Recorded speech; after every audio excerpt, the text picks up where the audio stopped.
start the Finance Committee for Tuesday, March 15th, 2022, 6 p.m. We're in the police training room. All members are present. Unfinished business, we have none. New referrals, none. We have budget presentations, and tonight we start with Director Shivery for Youth and Rec. Chris. Thank you. Good evening, everybody. It's great to be here. It's great to meet with you and go over the tentative budget for Youth and Rec. It works for you. No, go for it. We like it. No, Supposed to be a foot king there.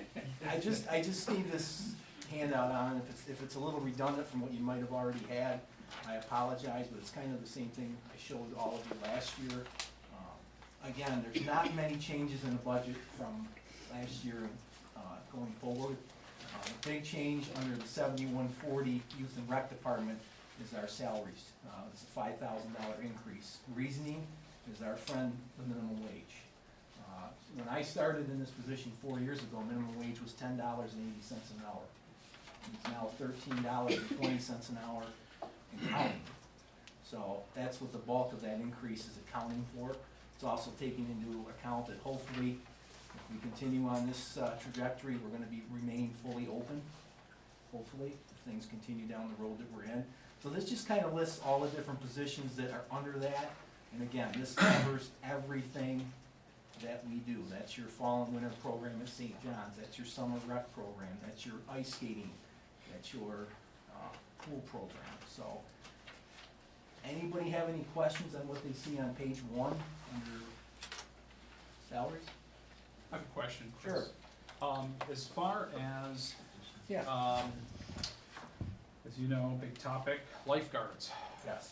How are we, what's our strategy to be up to staff? Are we doing anything with the salaries or the wages for those? Sure. What we've done is we've actually started our search at the very end of February, which is the earliest we've ever started.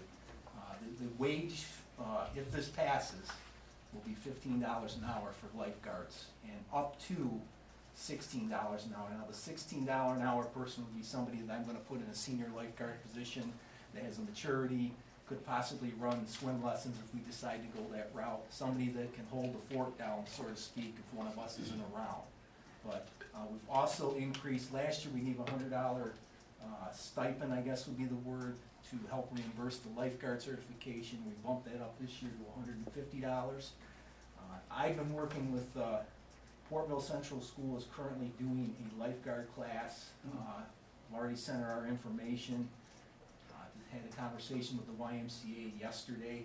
They're gonna be doing one. In fact, I'm gonna be putting that information out on social media tomorrow. They're gonna be doing 2 classes in May and a recertification class for folks that already have it at the end of May.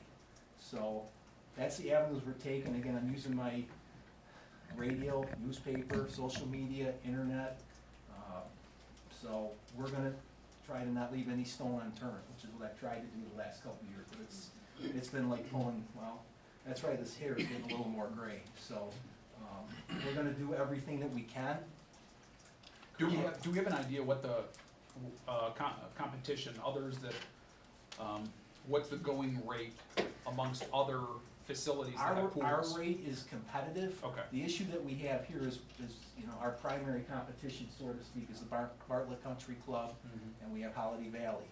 They're able to offer things that we can't. Okay. And that puts us at a little bit of a disadvantage. And with a limited number of people, they're gonna go. Now, the ace in the hole this year may be gasoline prices. You know, to give you an example, I had a lifeguard last year that was all set to come with us. Same rate of pay she was getting at State Park. She went to State Park. Okay. My friends are there. Yep, So yep. that's kind of the issues we're dealing with. And it's frustrating, it's annoying, but we're gonna do everything I can. Yeah. So I remember in the past, we used to have a pool of kids that were in college and they'd come home for the summer, and we've kind of outgrown them, or they've outgrown us. They've outgrown us. I've been working with St. Bonaventure and talked to their swim coach several times, and most of those folks the last 2 years have gone back home, wherever home is. Yeah. And, you know, the world's changed, unfortunately. You know, obviously COVID really hurt the lifeguard situation for a couple of years, and I think it kind of steered some people in a different direction. So we're trying to recover from that. Chris, what's the condition of that pool, prior to COVID, was it operating in the black other years? No, Or-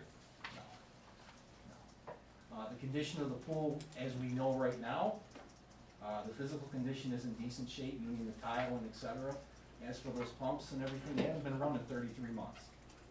So, who knows? And what would your feelings be as the director over there if they took the pool out and expanded the water park, and made the water park bigger? I mean, I think that's something that we should look at. We should look at all avenues. You know, my minor concern with that is, you know, if we can't get lifeguards, that's my concern. You know, I think the situation's changing to the better on that, but I think my eyes and ears are open, you know. I wanna see what the possibilities are. It's exciting. I think it's gonna be great, but Yeah, if you could let us know what your feelings are throughout this year, I'm assuming this could be the last year that the pool might be open if we go ahead with the water park, so if you could keep us abreast on what your feelings are Sure. about the pool versus water park, it'd be great. sure. Speaking of, I mean, bringing that up, Dave, hoping that we get lifeguards, when do you start evaluating, who evaluates that equipment to get it fired up? Well, that will be most likely John Andor, who's our maintenance supervisor over there. Okay. First step we'll take is we'll drain the water that's in that pool, get it cleaned down, sanitize it, and then we start filling. And we won't know until that pool is filled with the skimmer level. Right, you turn it on. You turn it on. You can't do it before. All I can do is bump that Right. for literally 5 seconds. It doesn't really tell me anything. Yeah. So it might work fine, it might not. I just have one more question, Chris. When Sure. we took the diving boards out, how far up did we fill it? We went from 13 feet to about 5.5. 5.5, okay. I thought it was right around. Yeah, 5.2, it's a little over 5 Okay. at the deepest point right now. 3.5 to about 5.5. Okay. And then the worst case scenario, if we don't get enough lifeguards, we just cut the hours again? Most likely, yeah. Okay. I mean, if you don't have the lifeguards, Yeah. you know, you're in a tough situation down there with the depth of the pool and the area, square footage of the pool. How many lifeguards you need? To operate that pool, Yeah. 3 for the big pool and 1 for the wading pool. Oh, okay, so you And that's per New York State Bather Code, based again mostly on square footage. How many do you need over at the wading pool? Franchot, I can get by with 2 lifeguards and 1 CPR person, because that's considered a wading pool. As long as that CPR person is current and up to date, they can cover for 1 of the lifeguards. And that's per our health department. Okay. Wonder, I mean, I'm just trying to kind of juggle numbers and think what, if we were to offer $1 more an hour than competition. I mean, I'm just I think this puts us like $4,000. You know, does it make sense to think about that, whether it's worth it?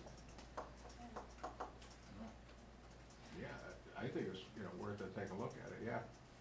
I'd be in favor of that. Yeah, see where, Yeah, I think we all would, but I think the flip side of that is the perks they get the other places. It's hard to Yeah, I'm just trying to compensate for those. put something, right, something that's a little more. something better than nothing. Yeah. I agree. And I really think that's a valid point you brought up, Chris. Something from a marketing or recruitment standpoint, you play up to the best of our ability is stay close to home this year. You don't have Right. to spend gas mileage. Right. You know, who the heck wants to commute out to State Park, you know, or Ellicottville, right? Yeah, I really didn't think it was worth it last year, to be honest with Right. what they were, but, So that's yeah. that's a valid, And $1 an hour might tip that Sure. scale, particularly with the gas and stuff. Yeah. hit it out on Facebook, on social media, and Yeah, we were let the high paying, school kids do their thing. we paid $13.50 last year. So, Yeah. And McDonald's is at $15.50, so, yeah, but a lot of people wanna work at McDonald's, so, right, so that's kind of the starting, so I think that makes sense. Okay. That's all on lifeguards. We'll move on, Chris. anything else?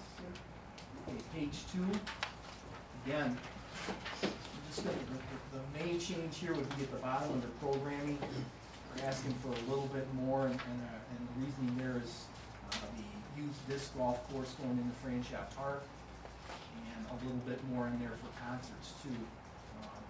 20 concerts we have booked for this upcoming summer, so. Awesome. we Yeah, have how go ahead. much are we paying them this year? I I know it was 300 It last year. varies, it goes from about 100, 125 to about 325 is our highest. About the same this year? Yeah, about the Okay. same. Anybody else? Our last, I'm sorry, go ahead, Sam. Is that always on the same night of the week? Is that always, what is that, Thursday nights or Well, something? this year I've got Thursday night is our primary, but we're also doing, I believe, 4 or 5 Saturday nights, same time. Trying to mix it up. I tried Sunday afternoon, kind of mixed results. I'm gonna try Saturday and see if they give us more of a steady crowd. We had over 4,000 people last year in these concerts, so. Have we ever thought about setting up vending, bringing in somebody like 4 Mile to set up and sell beer and wine and some popcorn at our concert, something like that event? We have St. Stephen's Church right now that is doing popcorn and like that. But we also have, last year we rented out the new, I still call it the Park Place. Park Place, the building over there. Bistro? That was rented out, Bistro. and that vendor, they would have literally walk around with stuff and sell. With alcohol or no? No, we haven't tried alcohol yet, but that's a possibility. You'll get me there. We're, Not that it's, far I'll away. tell you, it's, there's more and more people, especially the seniors, they love it. You probably all know Faith Boyce. Okay, Faith, she apologizes all the time to me because, she was actually against, putting that market in there. And she keeps telling me, I was wrong, this is fantastic. And they just love, the concerts. More and more people, you see how they, Oh, it's good crowds. waiting for the crowd, yeah, I mean, sometimes there was what, 300-400 people. Oh, we had 500. We Yeah. had Yeah, 500. we were there one night, Yeah. and we had dinner at the bistro, we stayed for the concert, it was packed. So it really was big, and I think because of COVID, people really enjoyed being I outside. think we'll get I think we'll start to get the group homes back this year too. Because they weren't present during last season in Ottawa because of COVID. I think, and that's really nice, they bring them there, and they're there for the concerts, enjoy themselves. Some of them are right down front dancing, and one guy, he brings his own microphone, and like he sings and that, so, and that's really nice to have that, to have all that going on, so. What is that, in tandem? Does that? I think, I see in tandem group homes around the Wonderful. city. That's so, awesome. Yeah, it's very nice, so we've got a good thing going there, and I commend Chris, he's got a slate this year. Great. That is very good. One of the ones that is really received well is Generations. Oh, yeah, we love That's them. their favorite. And they're, and the big band too. Allegheny Friends, what is it? Alumni and friends. Yeah, They're popular. yeah, they're very popular too, so. He has Toucan Jam coming this year, Yep. and And I that's, think the stick tights are coming Yeah, this it's year. a new one, yeah. Wow, Try to add a couple Wow. different bands every year, Yeah. spice it up a little bit. that'll be a give good it draw. variety. Yeah. Yeah. And I'm glad you're already sharing the schedule on Facebook, that's good. Yep. Is there any other thing on that page before we move on? Nope. Okay, the next page is the recreation center maintenance. Changes here, 7150-220 equipment, ice edger. What's an ice edger? The simplest way I can explain it to you is basically a lawnmower, push behind lawnmower, that you use for ice maintenance. And what does that do? It goes right against the dasher boards where the Zamboni cannot go. It doesn't work. The machine that we have, we've had numerous problems with it, it's old, and this would be for an electric ice edger, so we can totally eliminate emissions inside that facility. It's used twice a week during the ice season, usually on Monday and Friday, so that's one of our requests under the equipment. And the other change, I believe, under there was we reduced the light and power by, I believe, $7,000, Lens? And that's based on historic with the credits that we've been getting, and et cetera, so. That's really the only changes on that. Does anybody have any question, comment? I have a question. I gave everybody one of the schedules, but under the hockey, the rentals, is that, and I looked at the rentals in here, when the teams play, do they play per hour or do they play per season? You know what I mean? Per hour. Is it Per per hour. hour? Okay, I was just reading Yeah. through it, I just wanted to Yeah, clarify. there's two different rates, and we'll probably get into that with some rate changes here shortly. Yes, they pay per hour. Thanks. Quick question on that, this one, Chris. Sure. The fuel for heating, is that for, what is that for? Hot water, that's for your Oh. showers and Zamboni, Oh, so, yeah, go through quite a bit just on the Zamboni alone, so. okay.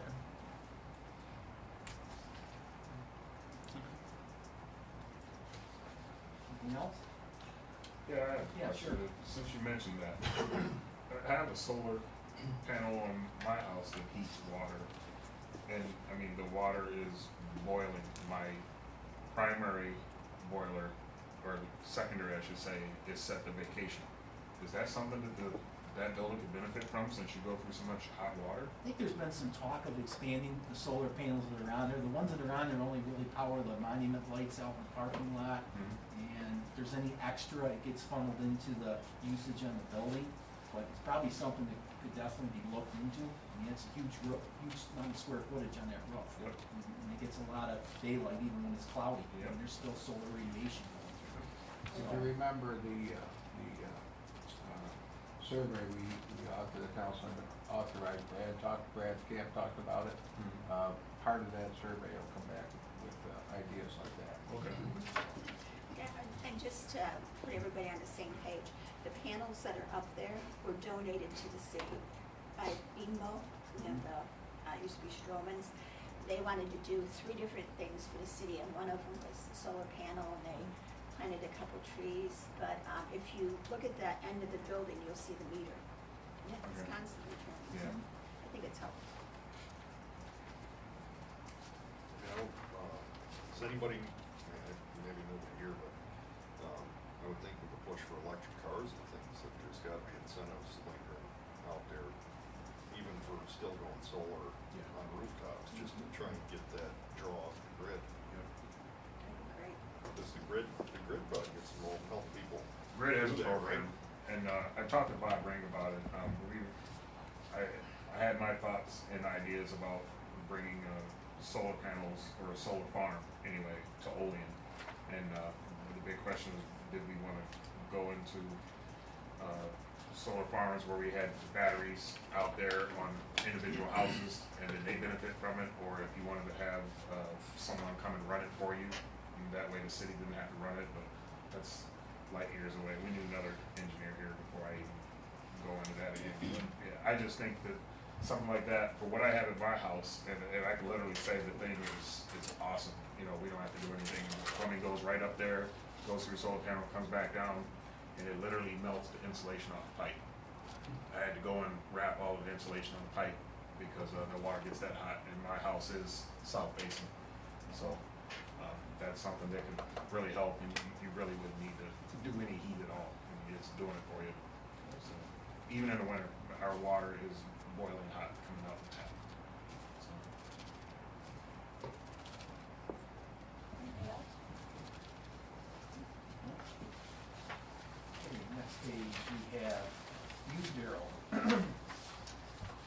Under personnel in there, that's myself and our 3 housing court specialists. These folks work directly out of Martha, Westport, and Alder Court 7 weeks during the summer rec program, doing programming with the kids there, as well as taking them to the rec center and other places now that restrictions have loosened up. The rest of that line item all the way down through, there's really no changes. The program, that money is reimbursed. We just got our county reimbursement for the year, just under $16,000, $15,800 and some odd dollars. So that's what that money is used for, all the different events we do with the kids.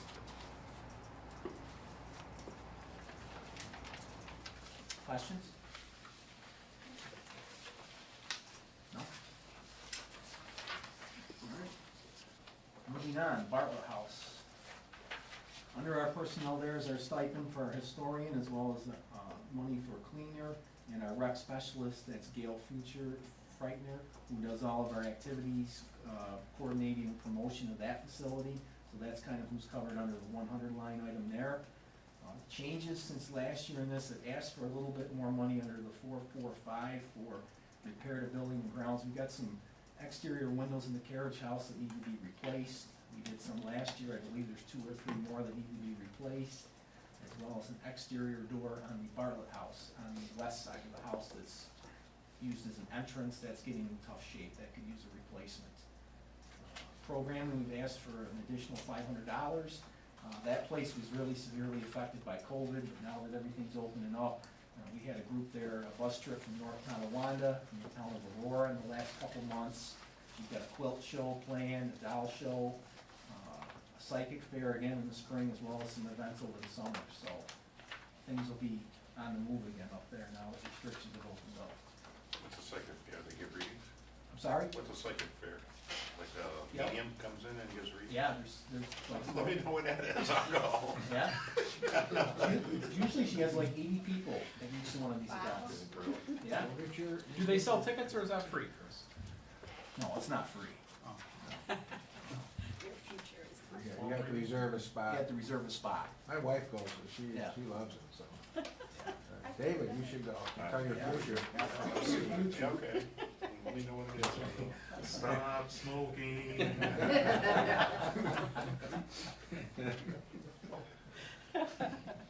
They bring in, she was bringing in from Lilydale, and, Be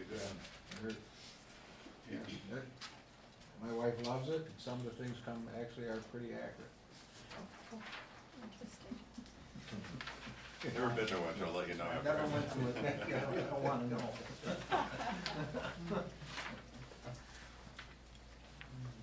Anything else under the Bartlett House? Questions? No? Okay, last but not least is 7620, that's the John J. Ash Community Center. Again, we've asked for an increase here in personnel, 2 reasons, obviously minimum wage is one reason, the other reason is more activity. We had over 130 building rentals there last year, so obviously the more the more you're open, the more you need to cover, so that's our reasoning there. Repairs the building and ground, we've got one more automatic door we'd like to do on the west side of the building, and that will be taken care of. And the rest of the line items have not changed. Questions? Do you do Bradner?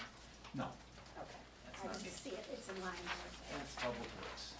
I'm assuming that. Is there, Chris, the electric and gas numbers kind of stick out to me a little bit.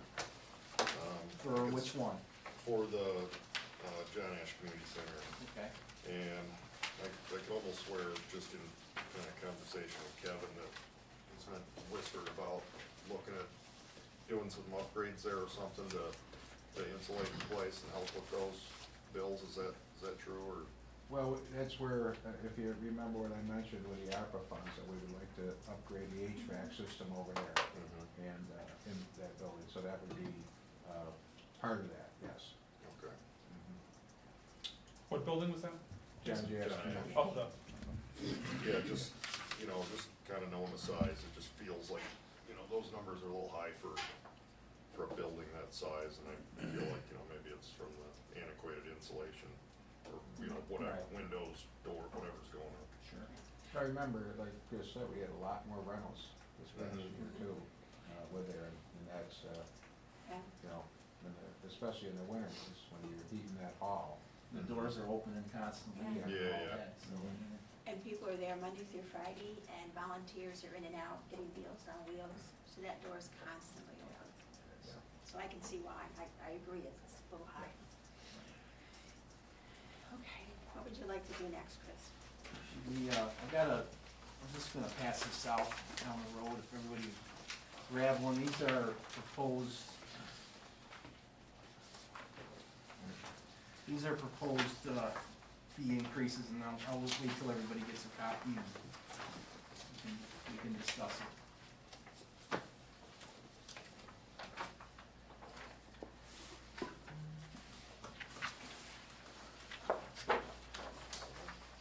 Pass that around too, though. This is what we've got booked up for the summer already, so they can see what we've got. Oh, yeah. this Got a document couple extra. here is, already bookings for the summer months. You'll see in all of our, the parks and that, gazebos we rent, all that stuff. Who manages the bookings? Terry Belly does, up in the auditor's office.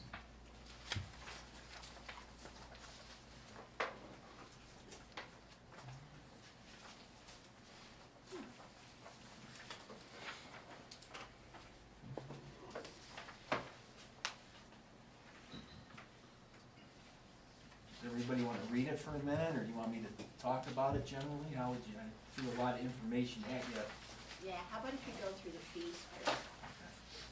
So on the top page here, the first section deals with public ice skating. You can see on the left what we're charging currently all the way down, and what we're kind of proposing on the right-hand side. Many of these fees, especially for admission fees, they haven't gone up since 2002. So, we're proposing what we feel are modest increases. Obviously, nobody likes increases, but unfortunately, our costs have gone up, especially with the minimum wage and just the cost of doing business like any other business. So, I tried to make a projection there on the bottom. I know, Linda, you just asked a question about ice rental rates, and you can see prime time, and that's 11 a.m. to 11 p.m. We're at 150 right now.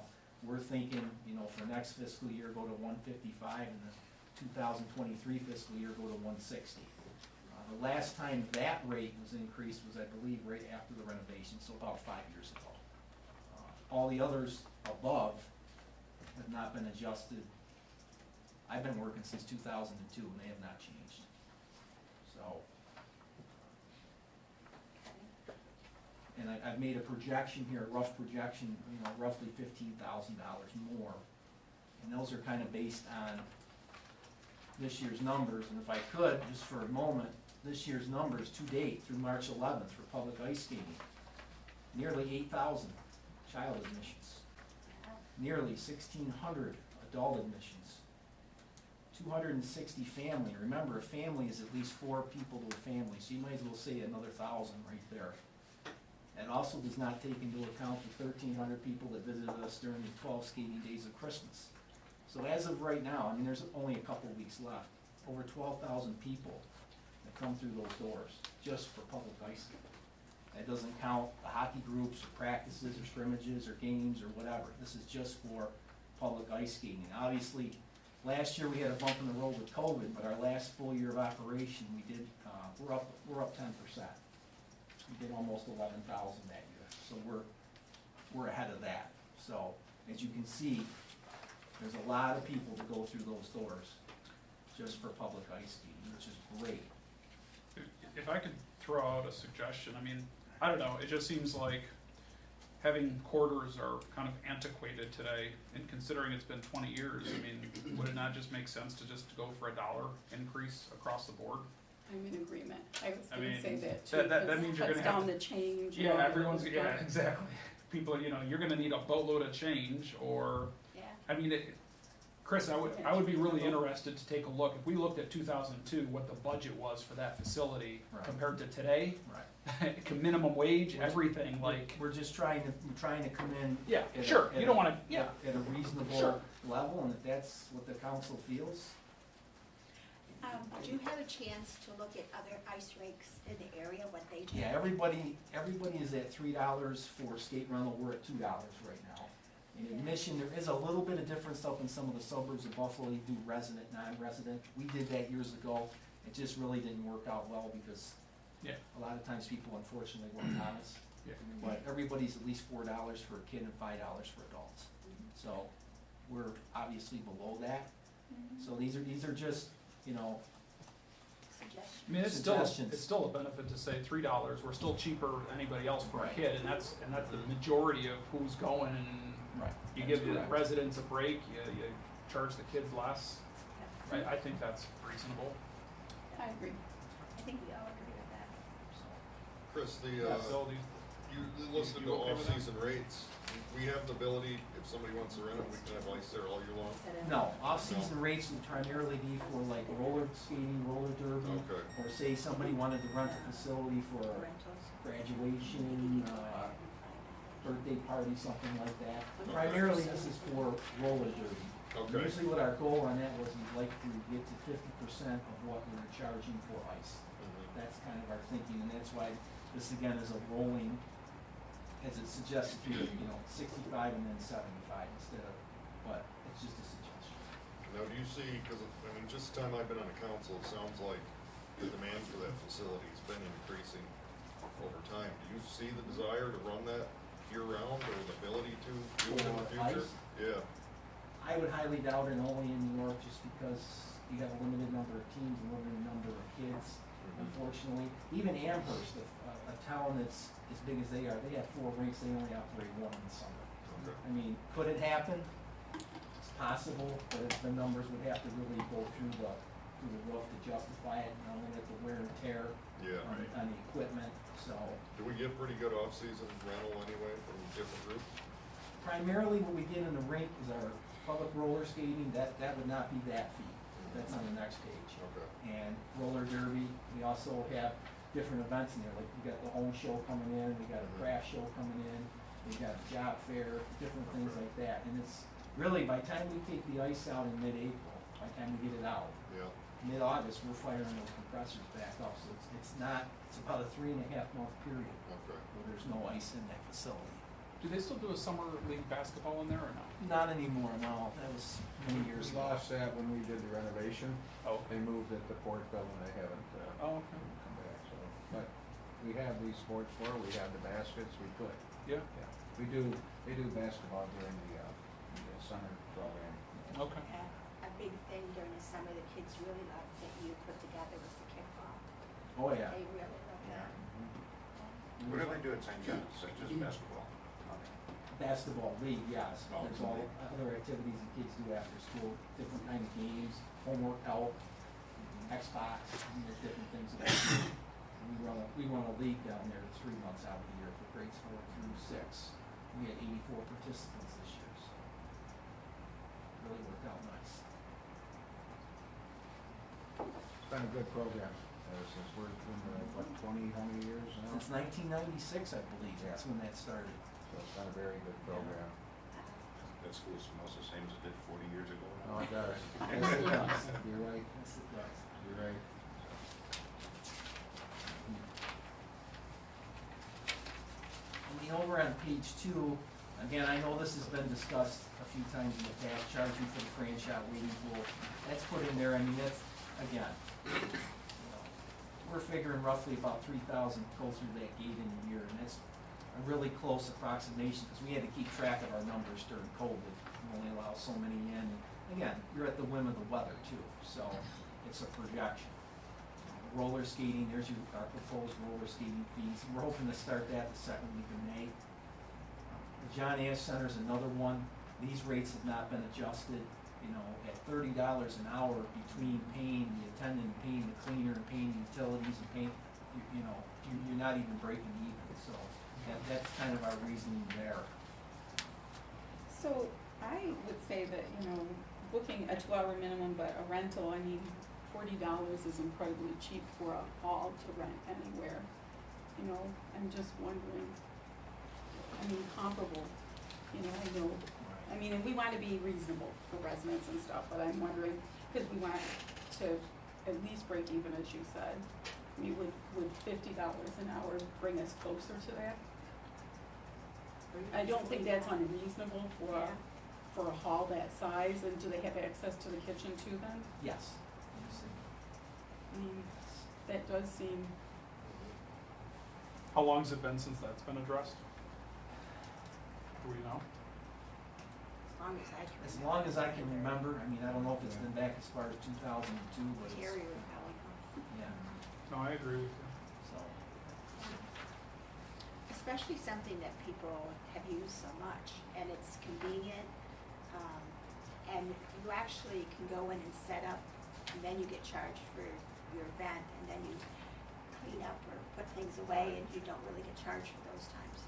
So I just think going up to 50 makes reasonable sense financially for the city.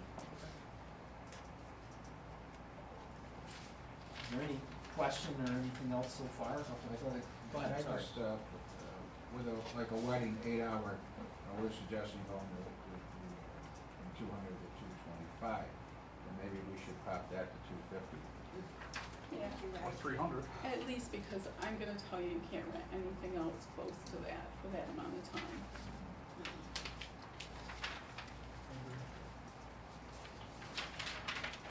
Just for consistency's sake, would we go with the public roller skating fees, Yeah. $3 and $5 I would suggest for that. consistency's sake?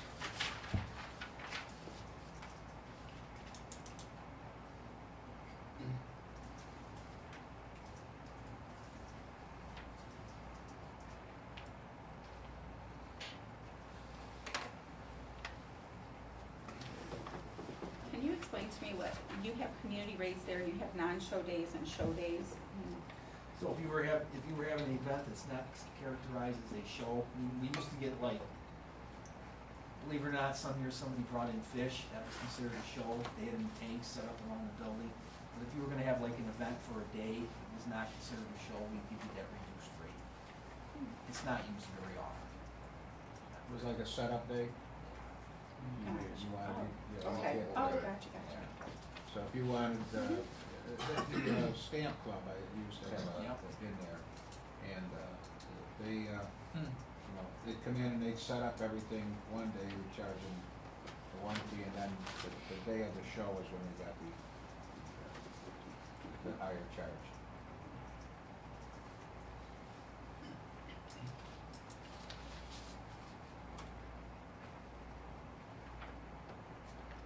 Yeah, I like your comment here, Chris.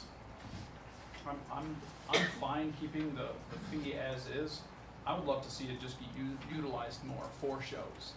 Yeah. So if there's a way to market that and really start trying to grow that, you know, that would be really cool. I'd love to go walk around and see like a stamp or coin show or a stamp, whatever, I don't know. I'd go check that out.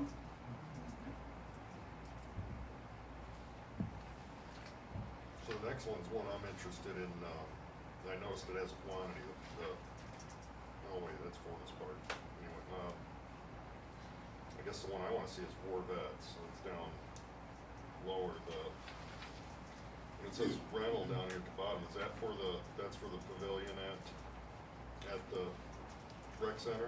One on Yeah. the bottom of this page? Yeah, Warvats Park, yeah, Yeah. that's for the pavilion. That's for the pavilion, okay. And again, we put some substantial money in that pavilion in the last couple of years. It looks a heck of a lot better than it did, and right now, and I just counted real quick, there's 20 rentals already booked for that. Mm-hmm. And, you know, that list that I just handed out, where you took a few minutes ago, that's gonna grow, that's not even probably half of what's gonna happen between now and September or October. But that's just to show you, we're getting increased use of Gargoyle Park, not only from the, obviously the disc golf, but just people renting for weddings and stuff. There's 9 of those already booked. Okay. So, Where is that? at Gargoyle, Oh, yeah, I think that's gonna get busy. I do too. I can't believe they had a disc golf tournament there this past weekend, but they did. I was down there, it was not, Some- somebody was nice enough, Bono's response was nice enough to paint it. Yeah, we did. Chris, I have a question. It says Lincoln Square, Lincoln Park, no charge to rates on this newer facility. Don't we have somewhere where we do charge? Is that on we another do, page? she just or didn't, something? she just didn't put it on there. I knew they were there, I Yeah. just didn't see them. Maybe it's supposed to be no change. There's no change, yeah, no change, cause that, again, that just opened a few years ago, so we didn't Yep. feel at this point. I knew I saw the rates We're somewhere. getting a tremendous amount of usage over there too, which is great.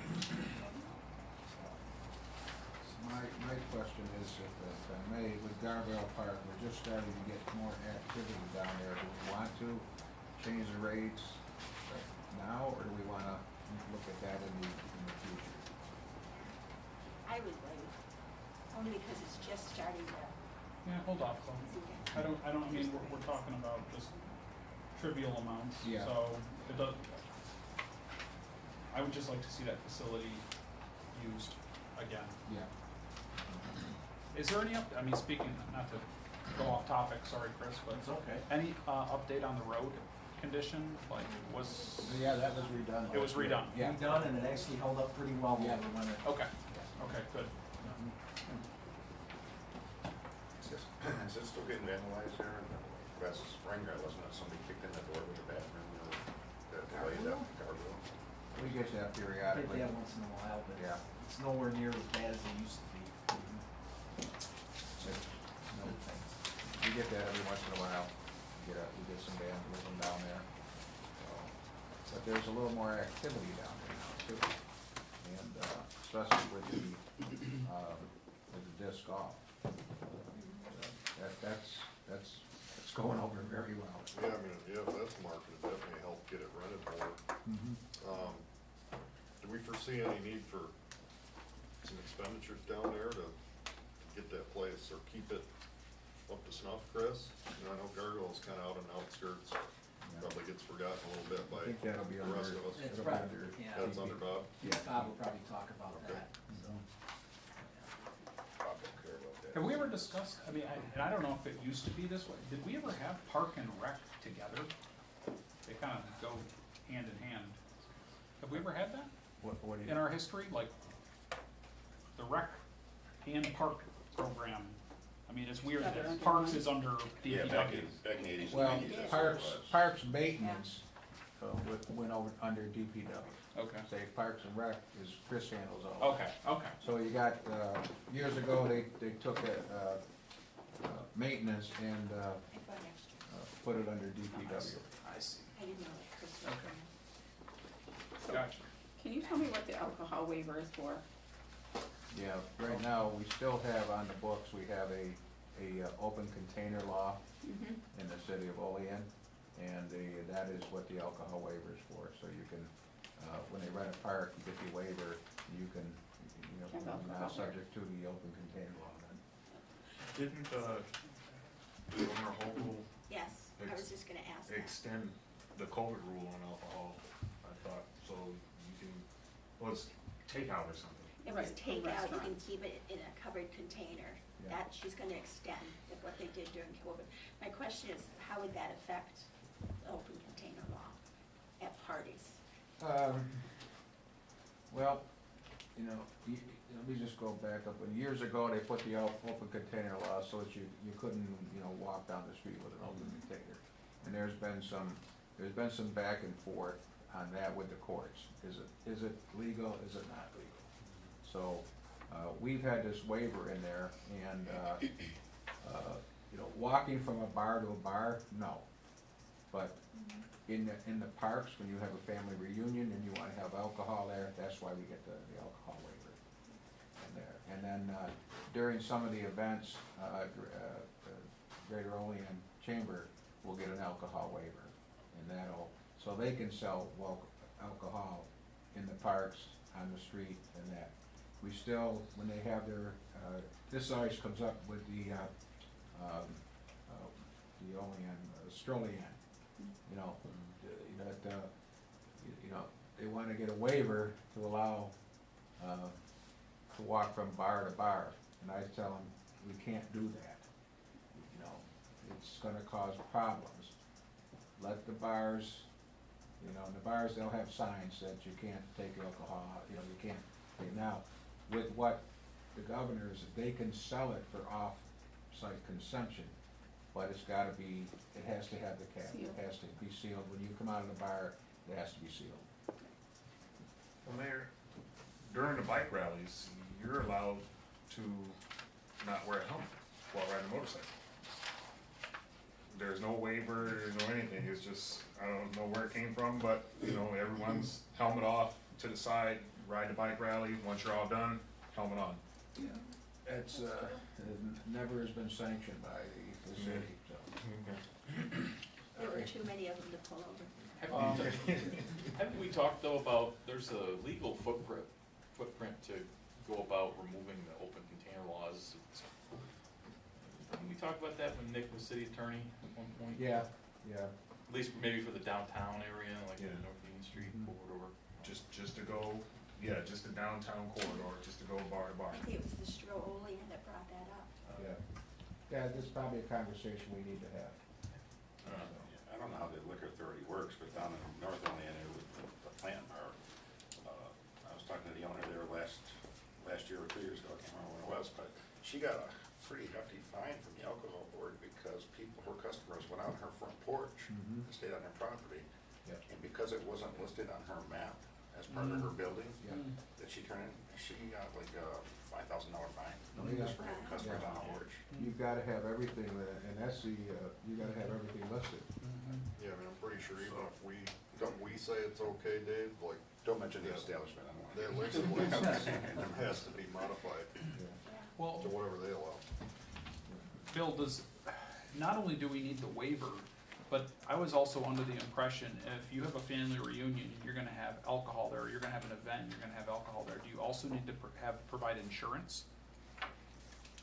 What is that? Is that for events that you're Well- selling tickets, or Yeah, when you're selling, when you're selling the alcohol? yeah. I when you're see. selling alcohol. Now, if you're having a family reunion, you can, Right, you know, right. it'd be like, right now, a couple of people wanna get together, Yeah. go to the park, have a beer or Yeah. that. Technically, they're supposed to have the open container, but, it's not really enforced, Yeah. you know. Yeah, Okay. it just makes you wonder how many of these laws were written, like, back when prohibition was repealed, you know what I mean? Like, that's what it feels like. Well, I think we still have on the books that the horses have to be tied up or something when you bring them out down. Well, we do have an Amish community, so that's probably a good idea. So, Now, I see the alcohol, but, someone had sent me, that there was advertised basically a marijuana block party, up actually in my ward there. So, as we move forward, if block parties for alcohol, are we looking to do the same thing?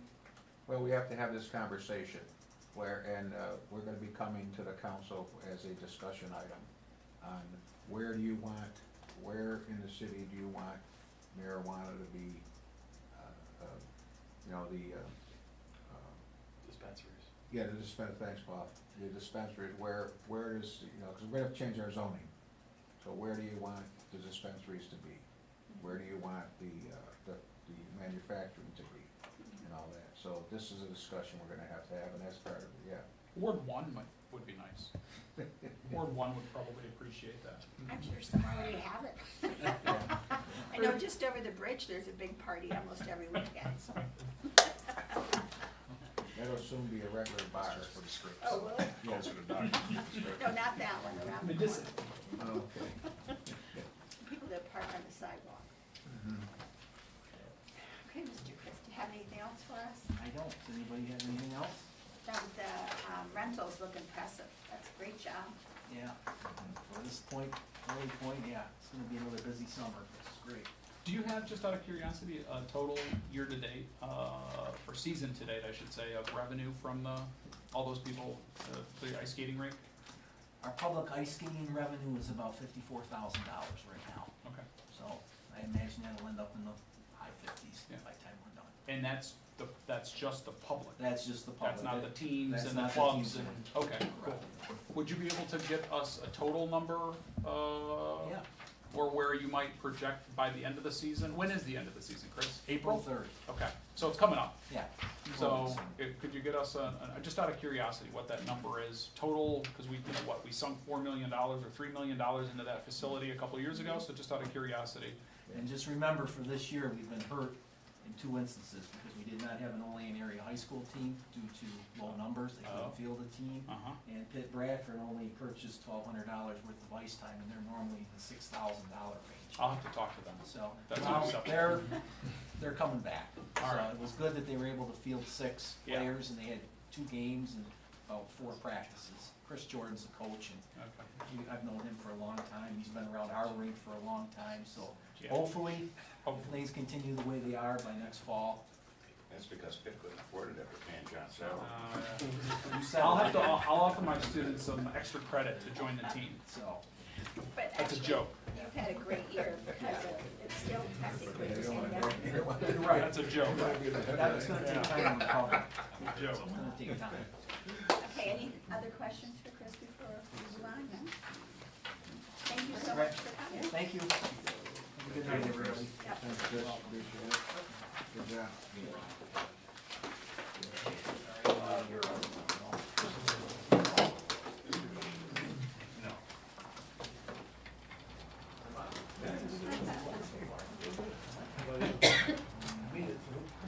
Play rock, paper, scissors to see who goes first. Yeah, whoever It's leaves like is the gonna barbershop, win. next. Bye, Chris. How are you? What's your name? Hey, What's going on, Bob? so let's move on to Department of Public Works with Director Rain. Sorry. And this is the handout that we had from Chris. Okay, I've got a handout that's just for the people in their programs. Okay. So you don't have This to is bounce around Public in your Works, budget. this is,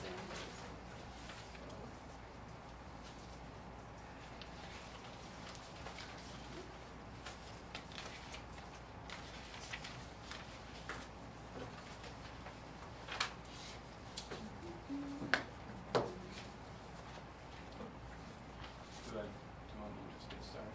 Mhm. Okay, yeah, overall, it's a pretty simple budget. Production about $100,000 overall, because of, increases in revenue.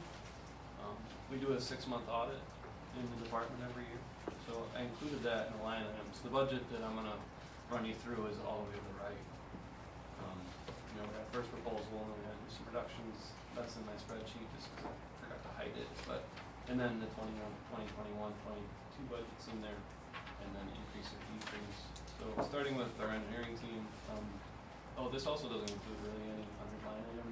I think there's some minor changes here or there to 100 line items, but it doesn't include salaries. We have that kind of separated out, we'll keep track of contractual obligations in 100 line items. After 5 years, we get a pay increase and things like that. So we have that all tracked very closely. We work with Lenz's office on that. We have employees that are paid out of all 3 funds. Our engineers and our public works admin, they get paid out of water, sewer, and our general fund. So I'm gonna take you just through the general fund budget. Our engineers, they're great. They do surveying, inspection. They save the city a lot of money, with doing on-site design, water lines, sewer lines, street design, or street surfacing program. Their budget really hasn't changed, so. Just to touch a little bit more on the 6-month audit, the increases that are in this budget are really based on that audit, to kind of keep things simple.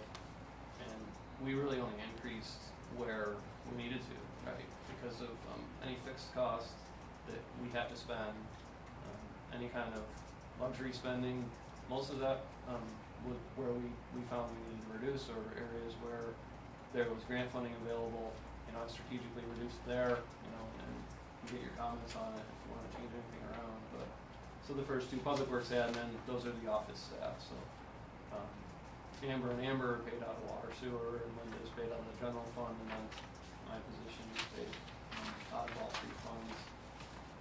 Most of that cost is to office equipment, but no real changes there. The buildings budget, which is George and Kevin's also in there.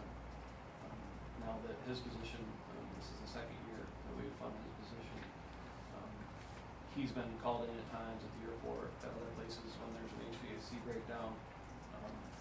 Our overtime budget was being expended. Some of it is paid through the court system. They don't honor the same holidays as we do, so George comes in and they reimburse us. So that 74% spent in buildings overtime is a little bit off, but we still think we need to increase just a little bit there for call-outs and things like that.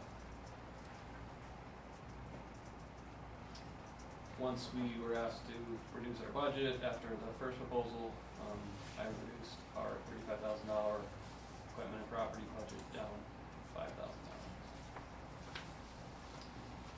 a new line item that, I talked about with Lenz and the mayor, back a couple months, was to start buying some city equipment for Kevin's position, mainly as HVAC specialist.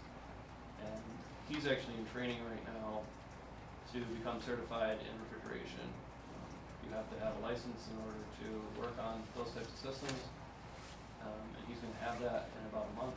So the $5,000 that we allocated would buy a couple pieces of equipment that would track and evaluate, and help repair and maintain mainly HVAC equipment.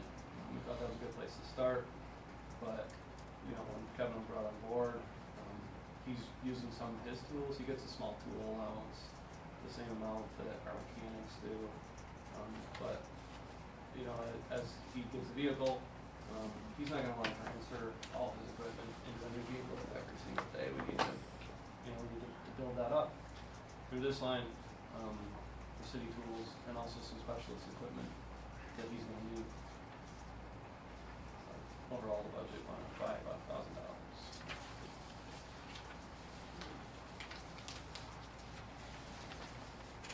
The central garage, which is really mainly our mechanics, and the building maintenance, line items.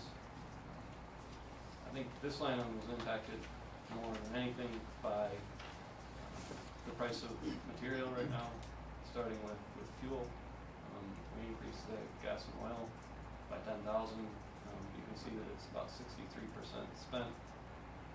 That's not always a good number because we buy in bulk, so sometimes we're not buying for a couple of months when we buy fuel. Same thing with tires and batteries. The price of rubber, the price of batteries is higher. The fixed costs are things we have to buy. We don't have much of a choice just to be able to maintain our fleet. So those were line items we felt we needed to increase.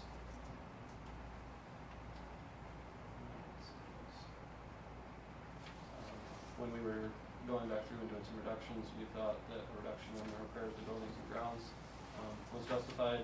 We try to do a small capital project there every year. You've seen the report that I submitted, and I think in capital budget discussion, some discussion has to be had on repairs to the building from the capital side. So reducing in the budget made sense, assuming that perhaps in the next year that there would be some discussions on the facility from a capital standpoint. Hey Bob, can I interrupt for a second? Sure. Quick question. So, I see where you're increasing repairs to auto equipment. And I feel like, and maybe not, maybe we've talked about buying a bunch of new vehicles. Is that right?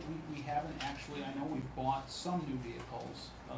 We're obviously doing the lease program with the police cars. But those buildings need a heck of a lot of help. Are the vehicles in that bad a condition too, that we need to keep increasing the repairs to autos? We're gonna have a proposal Oh, when we do capital Yeah, projects. We will have a proposal on vehicles. okay. But the short answer is, our fleet is aging, Yeah. and as it ages, there's more repairs that need. I know we've been purchasing, but if that, like the vac truck, okay, it's not gonna be here for a while longer. We talked about it in fleet, we're not sure when it's gonna be here. So we had to invest that additional $30,000 that we asked for, to keep that running. So it's just things like that. So we have a proposal coming, under capital projects for I think it's a purchase of 22, 23 vehicles. So we'll have that for you when we talk that. It was actually in the minutes of the fleet meeting the other day. Just looking at that line item and it being spent about 50% through 6 months, our head mechanic is diligent about his budget, very diligent.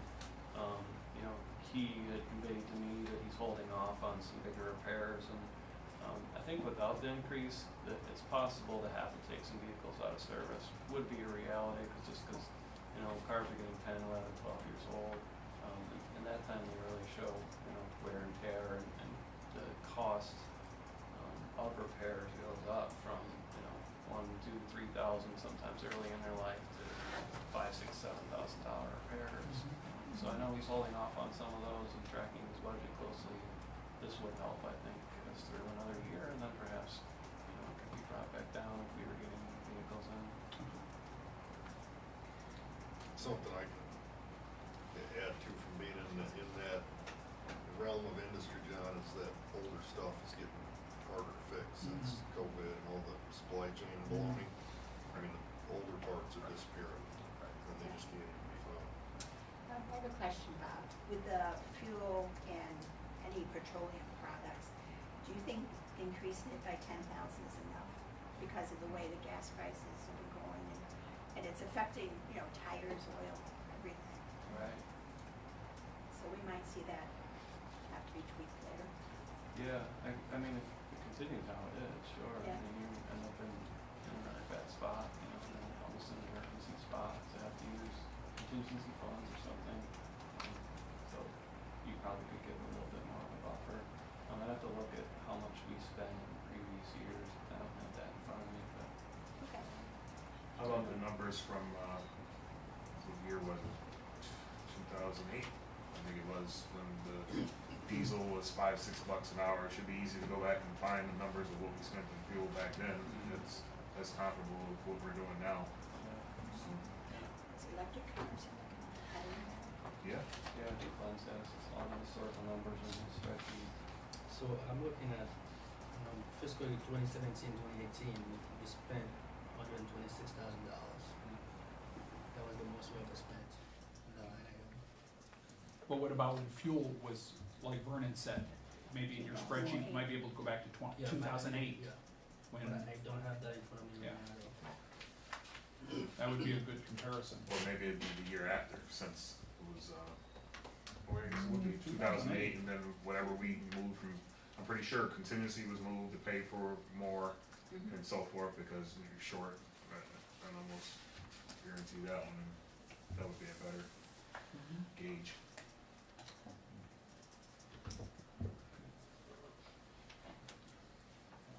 We'll move on to Central Electric. We had a slight increase in the line item until we went through the second time and reduced the traffic signals budget by about 10,000. The idea was, Is that in case you don't know your name? Yeah, that wasn't that number. It's the median column. Just asking. What, how were you able to do that, Bob? What's, is it just because we don't have the signals anymore? We were still budgeting the number, or? traffic signals. When I got here, there was only about $5,000 budgeted in traffic signals, and Dave came and I got together and we're like, let's try to replace the traffic signal every year. You can see that they're aging. Not all of them have been converted to LED, you know, so they needed some work, and we replaced 2 so far. Clark Street one had been completed, and then the Main Street one, we did that all in-house during the capital project. So we've got equipment purchased for Independence Drive. That's gonna be the next one that those guys are gonna take on. They build all the equipment in-house, they put up the cables, they go hang everything, and they do all the timings and stuff, all in-house. So, just based on the reductions we needed to make, it didn't seem practical to be able to continue that. Especially since, like, they lost an electrician recently, you know, there's 2 electricians, so if it's just this year, maybe they'll be able to get the Independence project done, but not another project. So, obviously, electric conduit is tripled, you know, like, that's the cost to buy wire, to buy conduit, you know, the 410 supplies and materials line item is just a catch-all, whether it's just, hey, this broke down, I have to go out and fix something, whether it's a traffic signal, or it's a building, or it's a service or something, that's, you know, that's their line item, it's already gone over, as you can see. I talked briefly about it, but Yeah, I it was think, kind of unforeseen. in my experience, electric wiring is kind of at least doubling right now. But it's also getting pretty scarce to get a hold of popular things. Yeah, so Dave thought you know, when he and I talked, the $3,500 increase there would work, kind of increase in prices. Are we looking at backfilling that position, Mayor? Yes. Okay. Yeah, with their workload coming up and that, we definitely want to fill that. We're in the process now of advertising for it. Okay. There's no list, no civil service list, so we're, I can't remember when the period was up for us to accept applications, so I'll check on that tomorrow. Insect control is something that I coordinate with the mayor's office. Last year, the county ordered adulticide and larvicide spraying, aerial spraying, and I think we are one of the communities that opt into that. It's not an every year thing. So we didn't budget for it last year, I don't believe it came out of contingency. And then we have 3 pesticide applicators that actually go and do spraying around the city in low-lying areas. All 3 of them renewed their licenses last year, so I reduced their training budget because that's like a 3-year license. They do have to do some continuing education, but not as extensive as license renewal.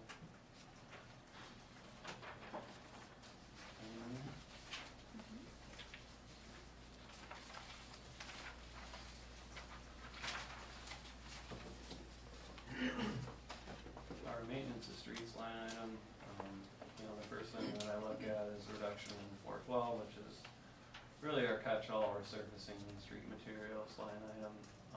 We use that not only to do like utility patching, regular blacktop patching of potholes. We do streets that, so CHIPS funding is our other revenue source for resurfacing of streets, and we get, you know, somewhere between $450,000 and $500,000. And we can only spend that money on a street every 10 years, but sometimes there's a need on a street in 5 years or 7 years, like a big patch or a problem. So we, you know, we use this line item to repair a street, or do a lot of times our dirt streets. We'll do, you know, our chipping, our tar and chip program, we'll pay for it out of resurfacing and street materials.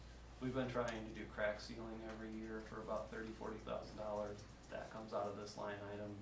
I was trying to build that up so that we could split it into perhaps a curbing program again, because that was something that was eliminated 20 years ago probably.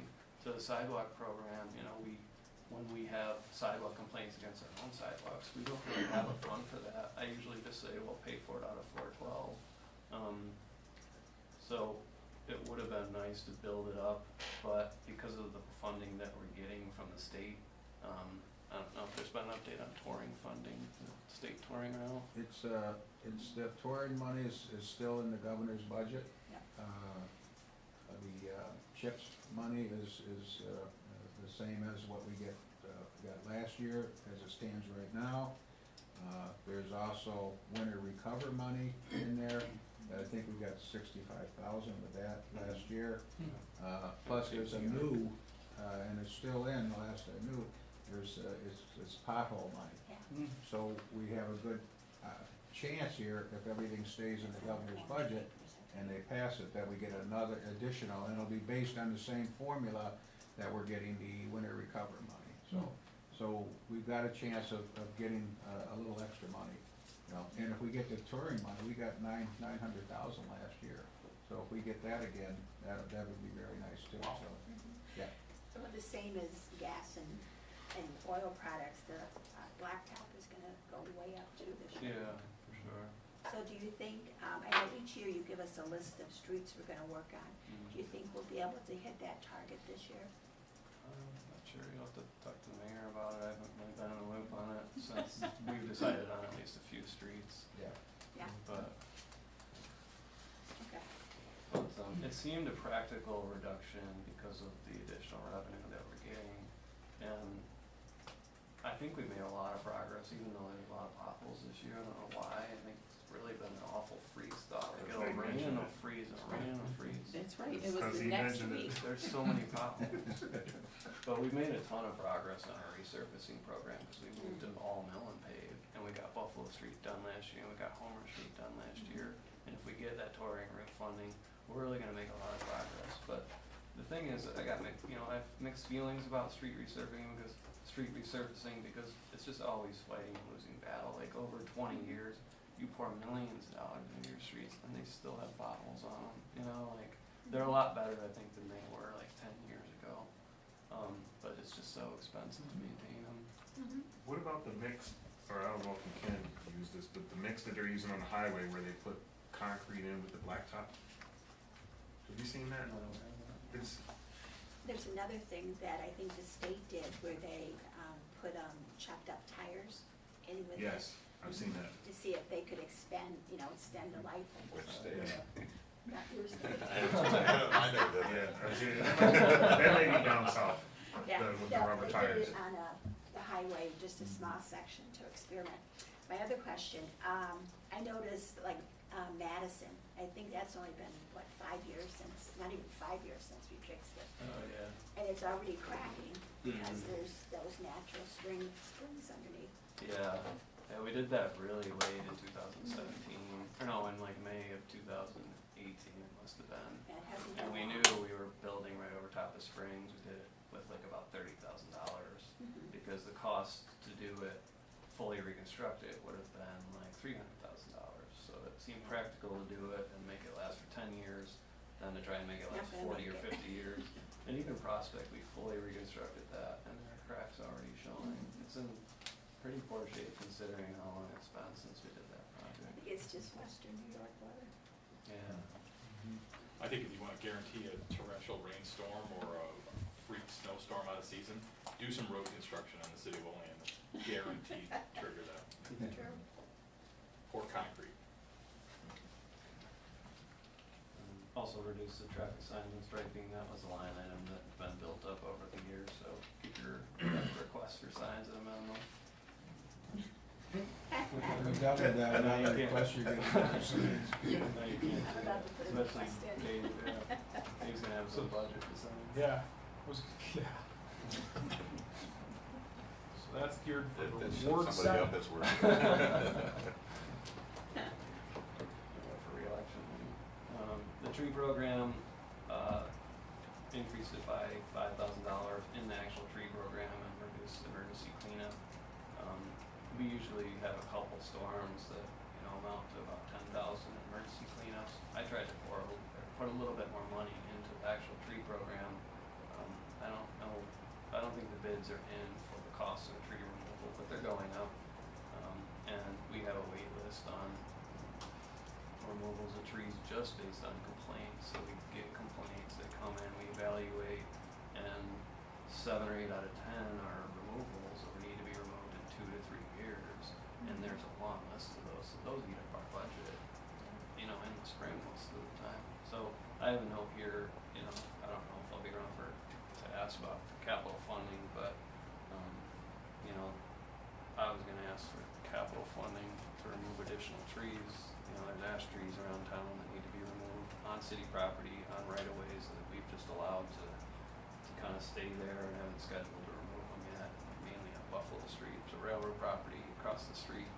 Those are in the right-of-way, the ones that are between Reed Street and Buffalo Street. Plus there's at least one in Corvettes Park, Lincoln Park, and there's multiple ones in Crenshaw Park that are ash trees. Those are gonna be a problem. So Bob, in your budget, did you leave in for a forester? And have we put out a request application for some? That's Yeah, more of a mayor yeah, question, I'm sorry. Yeah, we have been, actually, before Bob left, we did have somebody that was interested, but we haven't, never heard from him again, so, yeah. But yeah, we've got, I think, did we leave 15,000 in for that? I think we did leave 15,000 in for that, so. It is posted on the city website. I was just curious, anybody Yeah. got a minute? What kind of options do we have if we need to sweeten that pot to get somebody in to do that? No, we could, probably contract or with one of the tree services to take it up for us, and, you know. Cause basically it becomes that person's, we went through that, presentation, right, before Sue, I take it Sue's done now, I wasn't following her retirement or whatever they closed, but, you know, that, I do see the increase in the troublesome trees in the city, and like we've talked about animal control, I feel like we're in a similar spot there. Just want us to be aware that if, you know, if we have to up that number to get it, we need it. Well, particularly when we put money into the management plan, you know, we don't wanna do a plan and then just sit it on the Mhm. shelf, so should be something. Sorry. Maintenance of bridges and culverts, that line item has kind of been the same all the time. We use it around our culverts for riprap repair for downtown, to do, you know, for riprap and garden maintenance and repair, and things like that. Snow removal, we kept the same, so I asked Linda Huff to do an evaluation of our salt usage this year, and we're gonna use the minimum amount of salt that we ordered. We have to buy 70% of the salt that we order, which is in like the middle of summer when we have to say, this is how much salt we wanna buy for the winter.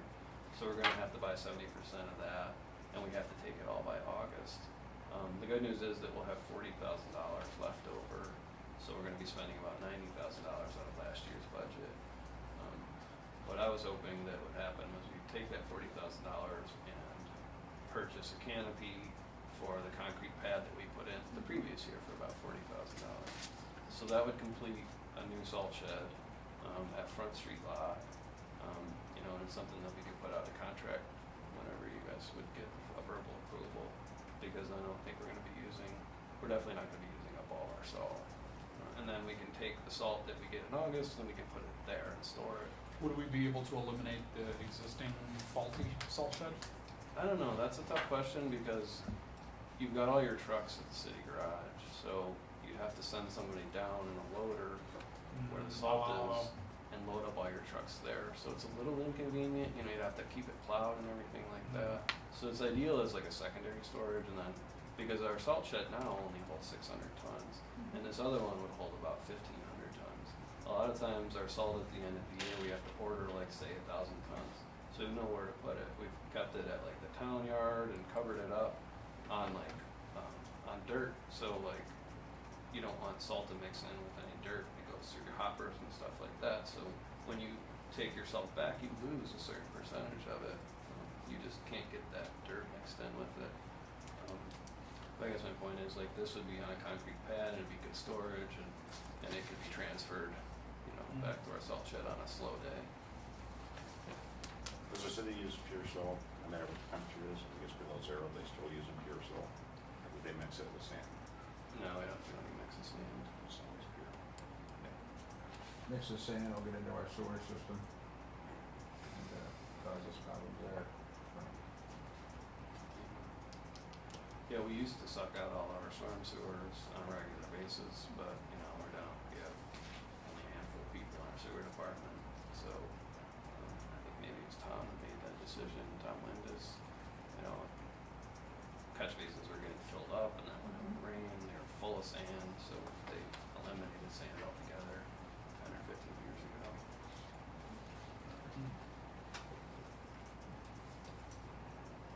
So what are we doing now? You said we just put in that pad for $40,000 Yeah, at the Front Street lot? yes. Are we keeping sand on it now and it's just covered, or it's not sand, salt? No, there's nothing. There's nothing there. No, you can't keep it uncovered. We have to do the canopy. Oh, yeah. Oh, Yeah, it would be built up with like concrete block, I and see. then it would be like I see. a U-shaped Like canopy. the counties. Yeah, kind of a miniature version of that. I So see. our guys would build it, costs about $25,000, and then the Jersey box would cost like $10,000, so we would use up most of that money, and our guys would build it And sometime if this you spring. don't do that, then we just have a nice concrete pad that doesn't, right? Yeah, $40,000 Do basketball court. anything, okay. So that is Park not- on it. Right. Isn't that state law, you gotta cover your salt now? I think so, I mean, otherwise No, they don't have Geneseo, you see there's portions of their stuff that's in, but they've got hundreds and thousands of tons. Anyways, moving on, so the street lighting, we were able to evaluate a couple of years in our energy usage after we did our LED conversion. And it saved a significant amount of money, from what we were budgeting before at $185,000 to $125,000. That was reduced by 60,000. So there are good things happening with energy efficiency around the city. Not only that, the previous year we renegotiated our electric and gas contracts. Those are gonna be coming up again in about a year.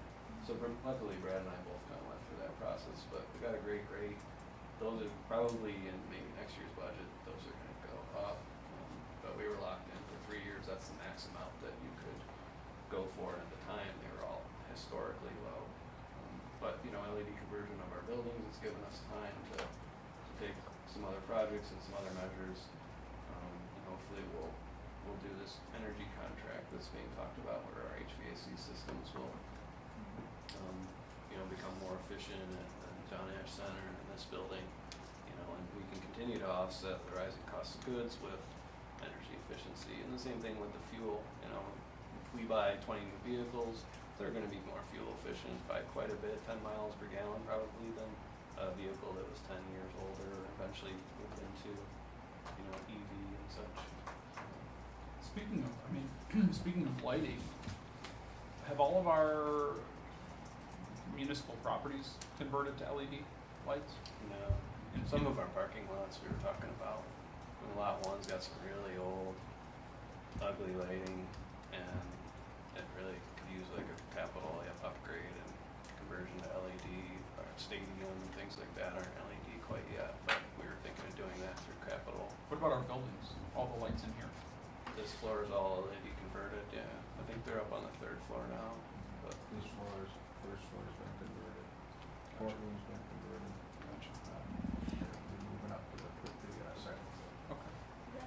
The new pump station on Arlen, is that LED? Yeah. I just assumed it wasn't.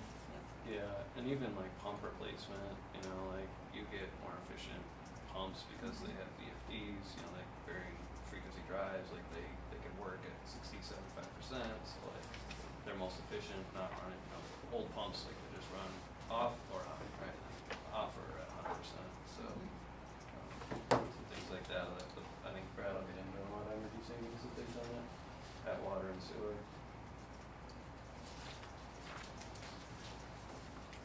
So the airport, this is one of the places where I propose an increase, and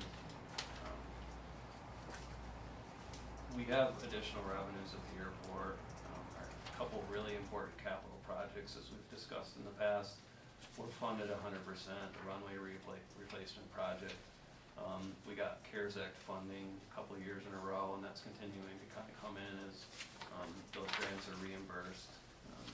We got not ARPA, but one of the other federal programs. We've had a good increase in revenue at the airport, and the county is committed a little more to the airport that helped us offset being so far in the red, which was, $165,000 in 2017, and all but balanced in the previous year.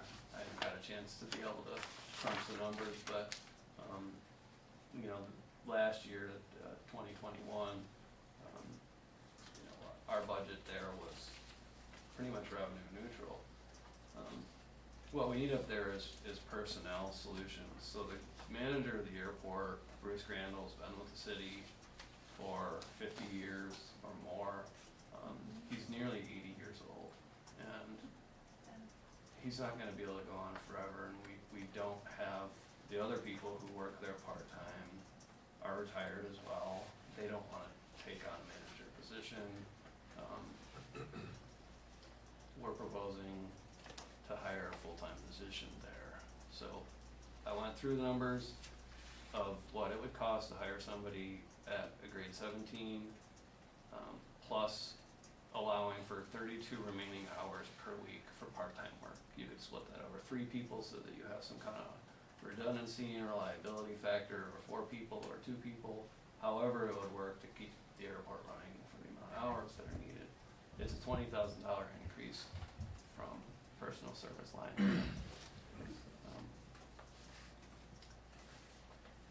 I really think it's needed to run it, to not run in a situation that we're in a really tough spot up there with personnel. And that person could help promote the airport. We have had discussions with DEC about maintenance around the landfill up there and some problems that they had addressed with us about it not getting mowed on a regular basis. So from a reliability standpoint, I kept, I think it was really important to keep in the budget despite having, $100,000 increase over all the line items, but. Bob, are we looking at, adjusting fees up there, rental fees? I think Glenn's looking at Yes, that. yes, we are. The reason I ask is someone asked me if in the near future we were looking at upgrading our hangars. I guess some have cement and some don't. Mhm. How expensive would that be to upgrade the older ones? Probably, it could be done through a number of small projects, but probably $200,000 or more before you could take the old T hangar. I can't remember what year it was built, probably in the 60s. Long time And ago. then the T hangar that was built, I think, was it when you were mayor? It was just About after, 10 yeah. years ago. So those are nice. We get a higher rental fee at the new T hangars. The old T hangars, the paint is coming off. A lot of them have dirt floors. They all have electric panels inside each hangar. So the electric needs to be upgraded. There's just, the doors are rusting at the bottom. There's a lot of work that needs to be done on them. I So think they just need to be torn down, a new one built. we considered that, but then you're gonna take all those planes and say, you've gotta leave for a year, and then are they gonna come back? So like, we talked about adding on to those, like continuing west, and adding more hangars if we ever got 100% funding for it. What's the occupancy up there right now? I think it's It's full. 100%. It's yeah. full. There's always a waiting list. There's a waiting list right now, we do have one. That's why I'm thinking raising the rent prices isn't gonna hurt us. I think that's what we're thinking of doing, like raising the new ones, the old one will leave at the same rate they are right now. But the new ones. The new one will go up. Well, we said that's good to consider. I mean, if we can fund some new ones, probably Is makes there a sense to location for a fund new one? ones that people from the older ones will go in and then Well, that's replace just- them before there's. Exactly, I mean, is there a location? Is there a location I for, mean, to there's all build one? kinds of You can room up just there as expand far that. as I Yeah, can he was tell. talking Yeah. going west. Yeah, I think it's all kind, just, being up there for years, I think there's room all over the place for all kinds of development if you wanted to. I'm just curious what the payback would be on that. Like, how much do we generate revenue in a hangar, in one of those hangars in a month? What's the revenue? Well, I think the tough part is Don't we have have that in to, front of me, but I can get that to you, tomorrow. Yeah, if you could get that, just out of curiosity, right? So if it costs $100,000 or 200,000, what'd you say, about 100,000 for a I think hangar? $200,000 just to like maintain, like just for some maintenance work, What does a new hangar cost? over $1 million easy. Oh, They're not cheap. oh, Yeah. can't we just do like the salt shed? But it's Put possible. up a tent? Can't we just, One of those little auto ports. yeah, like a carport, yeah, exactly. Push up the side. We just got notified today that, there is gonna be an additional $750,000 coming to the airport. We don't know, The county? No, from, Oh. what funds was that under the, Some FAA program. yeah, it's another federal money, and, we don't know, that the consultant's looking at it to say, okay, what are some eligible projects? So, it's early stages, but we just got that How about email today. How about a new hangar? I don't know, John, I don't know, we'll have to see. I mean, that what- would be, right, I mean, that would solve the Yeah. purpose, if we have a waiting list of trying, and we're trying to fight a battle of creating new revenue streams, Yeah, that would be a great option, yeah. if it's eligible. we can get our, Mayor. if you've got more Yeah. hangers, you'll sell more BIL fuel. funding, BIL funding, whatever that is. What's the- $790,000 over 5 years. Yeah. Oh, Bob, do we tend to make revenue on fuel, or is fuel up there kind of a wash? No, we make revenue. Do we? Yeah, we have a, what's what I'm looking for, like a calculation, so based on what we pay, we add X amount of percentage to it and sell it that way, so, you know, if the budget goes up for aviation fuel, then that means we're making more revenue. It's Because I mean, marginal, it's all, but- that airport's behind, right? Its potential is far behind because we don't have hangars, so we don't sell fuel, so we don't have, you know, we don't have a commercial flight or something, but Commercial flights are different, right? Commercial flights are regulated or something, aren't they? we're not big enough for Sure. them though. Yeah, we don't have a big enough runway. We don't have a big enough runway for commercial. And you can't Charter. convert. Charter's Um, different. You can pay to have it converted, like the runway elongated, but they won't fund us as a commercial airport past a certain year. Right. So here's the other, so you're proposing going to a full-time manager up there. So who's that person?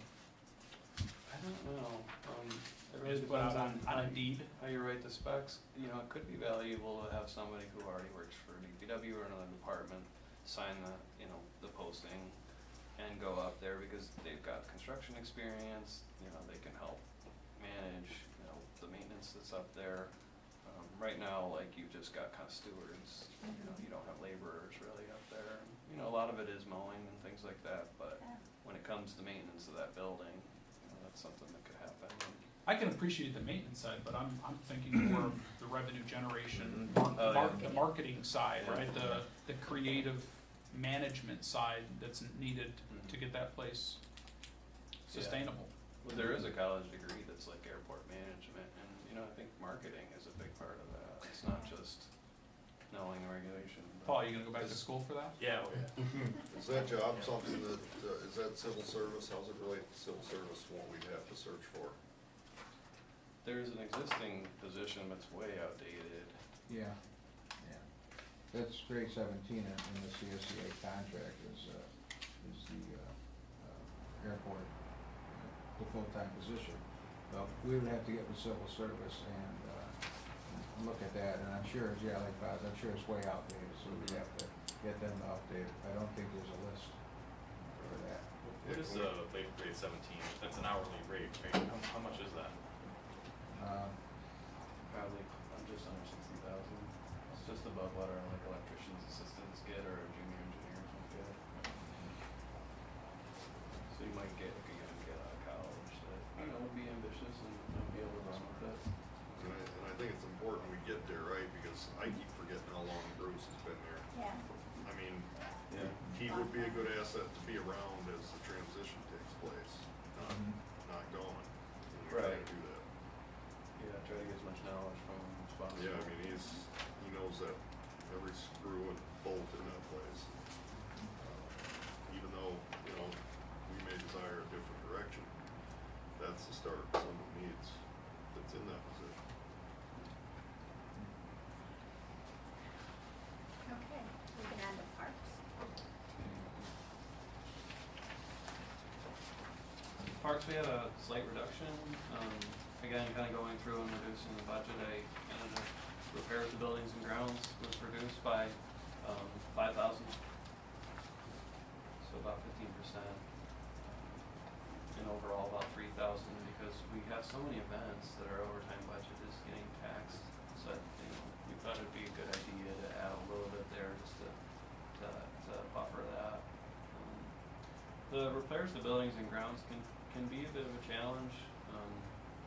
It seems like a big, excuse me, pool of money. You know, you just gotta think about how many parks we have and how many parks we have to maintain. You asked about Gargoyle Park.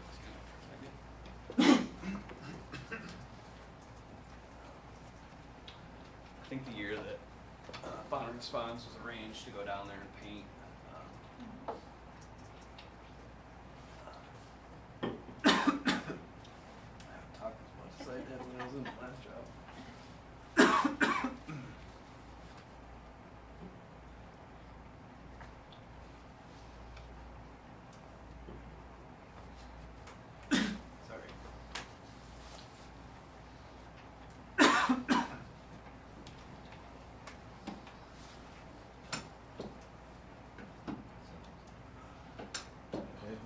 you in the back.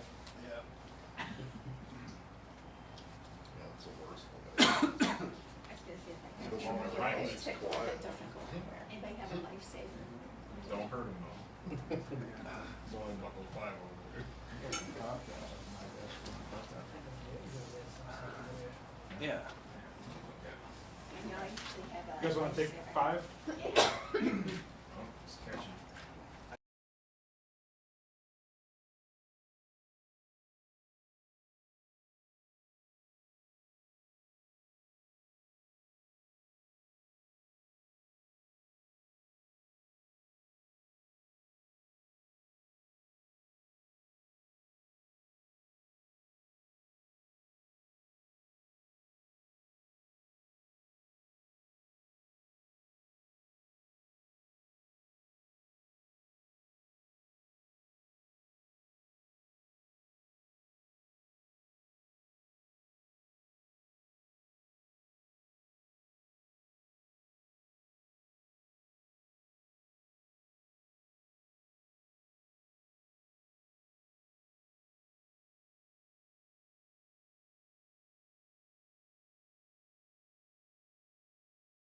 Subject, when the building was repainted, we did a roof repair project there. There was a tree that had fallen on the roof on the backside, on the trail side, so we repaired that. And then we repaired a leak there that was over where the kitchen is. You know, a lot of our money went, you know, in those two big line items, the other contract services and repairs of buildings and grounds got kind of eaten up.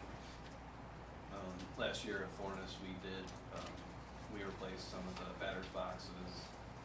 We put over top of the fences like a protection. It's almost like the HDPA pipe that we put over top of the fence. And, you know, we also, every couple of years, we refresh the fall protection, the wood chips that we put underneath swings and things like that. And every year we have things break down, whether it's just from overuse or kids will vandalize something and break swings, or you know, those handicap swings, and there's merry-go-rounds and things like that we haven't replaced in many years.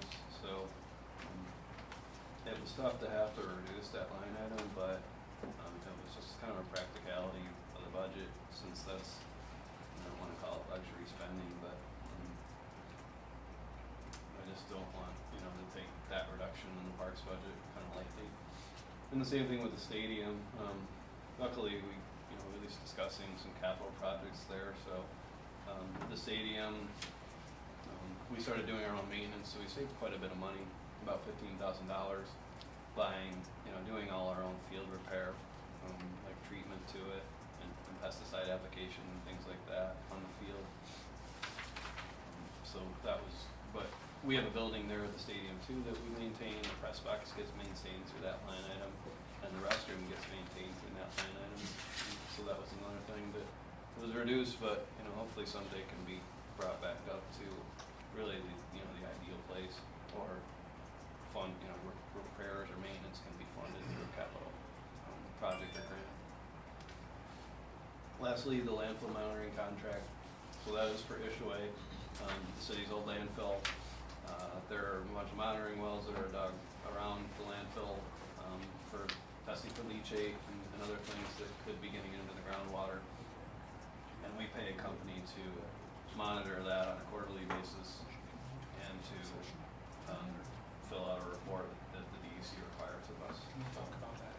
Now, is that the landfill at the airport, or the one, the other one that's down off Route 16? In Farwell? Or? Yeah.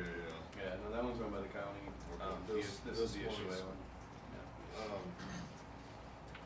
Any idea that money we spend for that monitoring, any idea how many years since we kind of bid it or looked for competition to see if the price is good?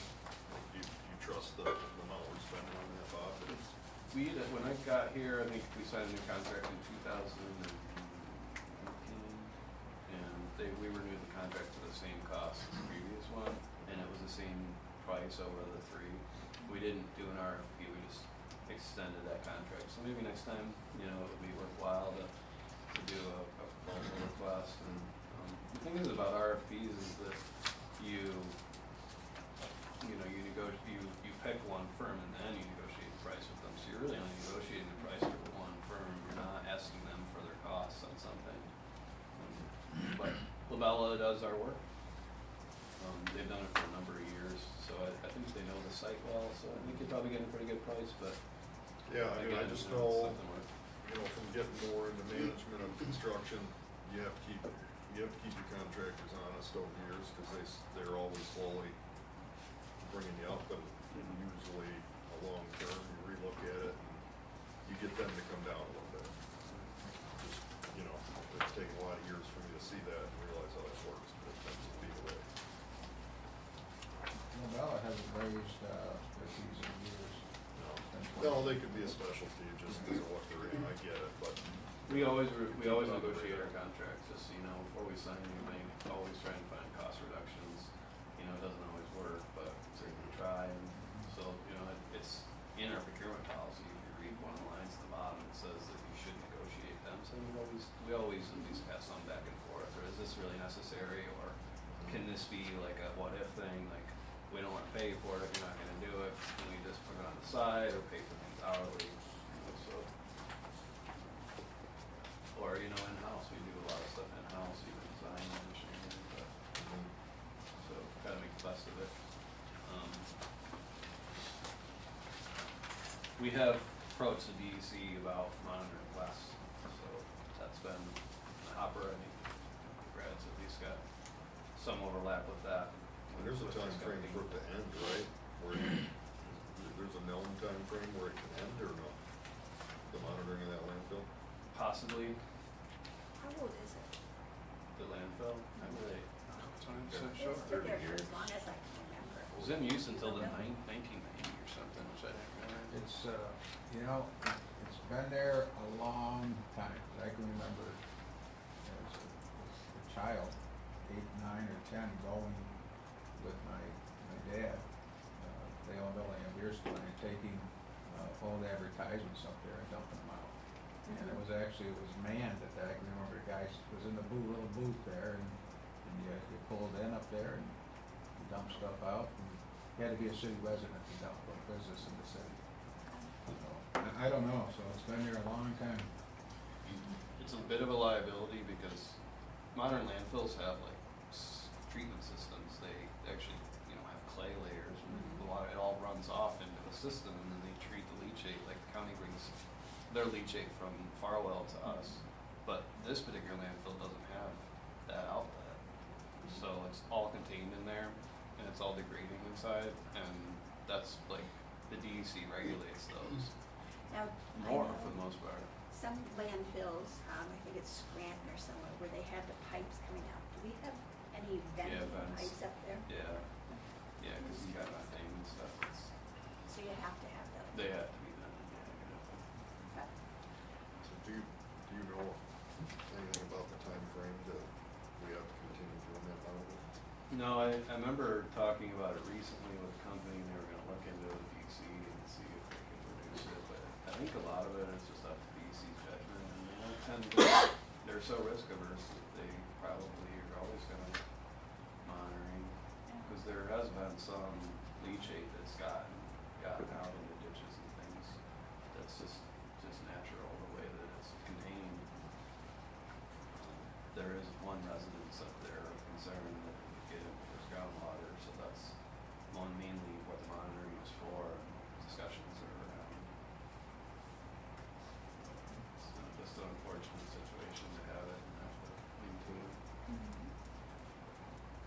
Is there ever a point where the city could be, it's a potential liability, right? So is there ever a situation where the city, the DEC could mandate, we have to clean that property up? Yeah, in fact, we recently, I think, got correspondence from them, like, they would clean it up and they would bill it to us, like, that's how strong DEC is, they, Yeah, we just got, notified that, there's gonna be more testing up there. And, DEC will be doing the testing, so, we'll figure out after they do that, what's going on, so. They went out across the state, there back couple of years ago, and did a lot of testing on all these sites that are no longer active. And we were one of them, so. So is, I mean, I would just, my naive knowledge of something like that, is that equivalent to like the cleanup job of the brownfields? I mean, where they would have to dig down and, right? Probably way worse. Or way worse? Yeah. I mean, it's garbage, I right? say at that point, we get creative and start mining it, you know, I mean, in the sixties, you threw away cars, right? Cars went to landfill then, we didn't recycle steel, so I've always thought mining old landfills could be prosperous someday. For the iron. Sounds like another volunteer job Yeah. from one of the aldermen. Mhm. All right, very good. Okay, Have to get your finance class to run the numbers for you. It's like a scaled up version of digging through the garbage can for Uh-huh. hot bottles. Yeah. I thought there's a few of those too. Any other questions for Bob? Are you all set? Yes. Okay. I'm just looking at poor Brad over there and he's like, You still working part-time for the city, Bob? Yeah. Wednesdays and Saturdays? good to see you.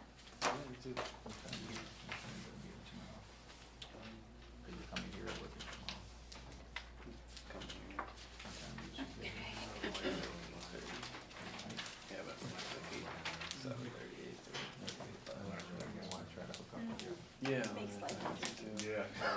We have some issues.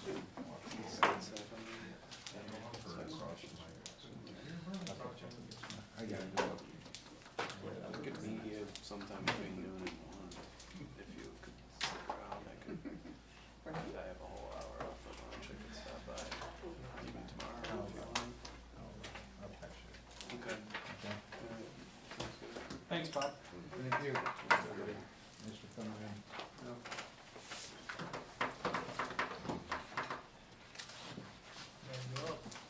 Okay, water and sewer, Mr. Kent.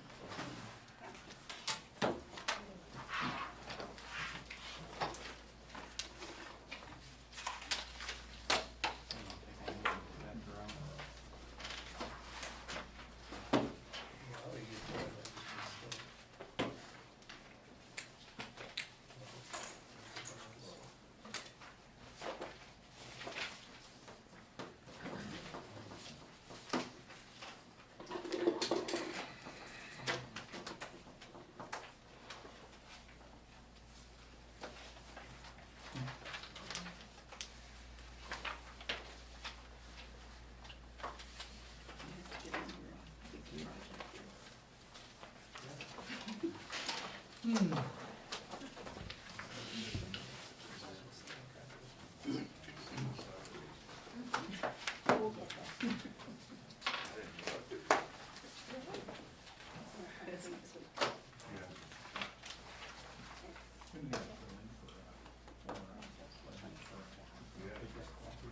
Cut down the trees, we got problems with, That's what the act. trees report, we'll have paper.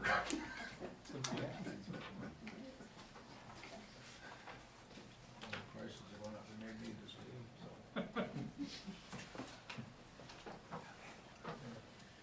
Alright, so we'll start with the water budget. Sheet there right on top.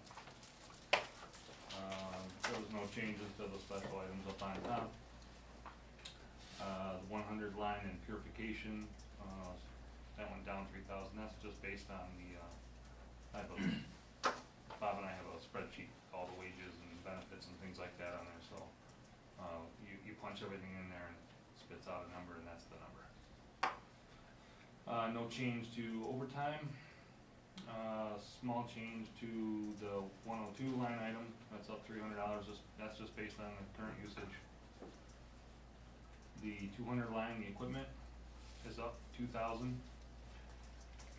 You'll notice that a lot of the price increases are due to one of two things. One, the prices of everything is up due to just the state of the economy, or the price is up based on how much of it we use.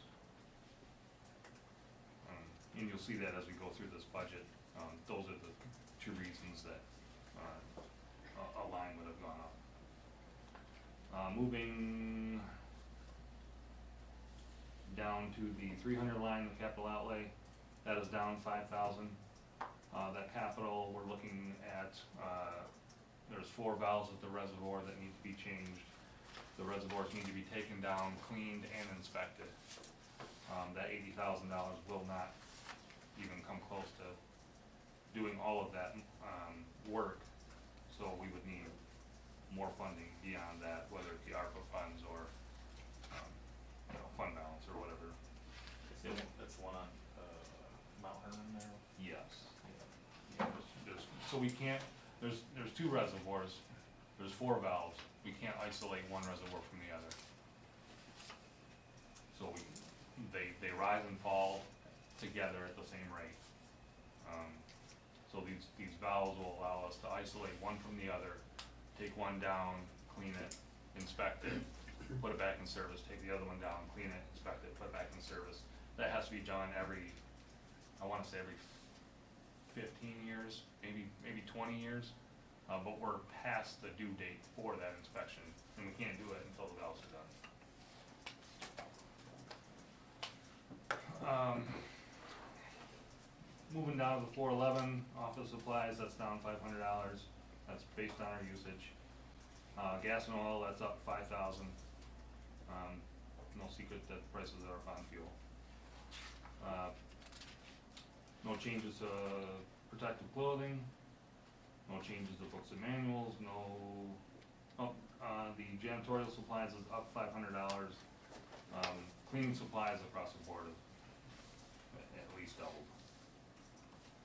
Chemicals and lab supplies, that is up $15,000, that's based on our usage, and the price of it is going up. I suspect due to trucking. Telephone is no change, light and power is no change, fuel for heating is no change. Repairs to property and equipment is up $2,000 due to prices of everything going up. Building repairs up $3,000, prices are up on everything construction related as far as building and property maintenance. Auto repairs, that's up $1,000. Like you guys were talking, aging fleet. Really, the auto repair lines in all of my budgets, well, all but one are over.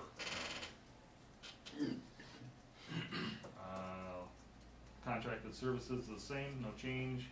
Travel training is no change. Using subscriptions are no change. Lab testing, no change. Moving down to the distribution budget, there's no change in the 100 line, no change in overtime. There's a $2,000 reduction in the 102 line. That's based on our current usage. I believe we can save $2,000 in that line. No change in other equipment. $45,000 in capital outlay. We have 14 valves in the water distribution system that are in need of replacement. That number will cover those replacements. Got a quick question for you, Brad. Yep. Have we utilized any of our contingency funding in the water fund? The 75,000? Do we know? If we did, it wasn't much. I don't believe we have. Did we take 1/3 for something at the, remember the gas pump or something that we had to replace? Fuel pumps? Just, was that? Yeah, those were like 30,000. Yeah, we took 1/3, so maybe 10,000 we used for out of this.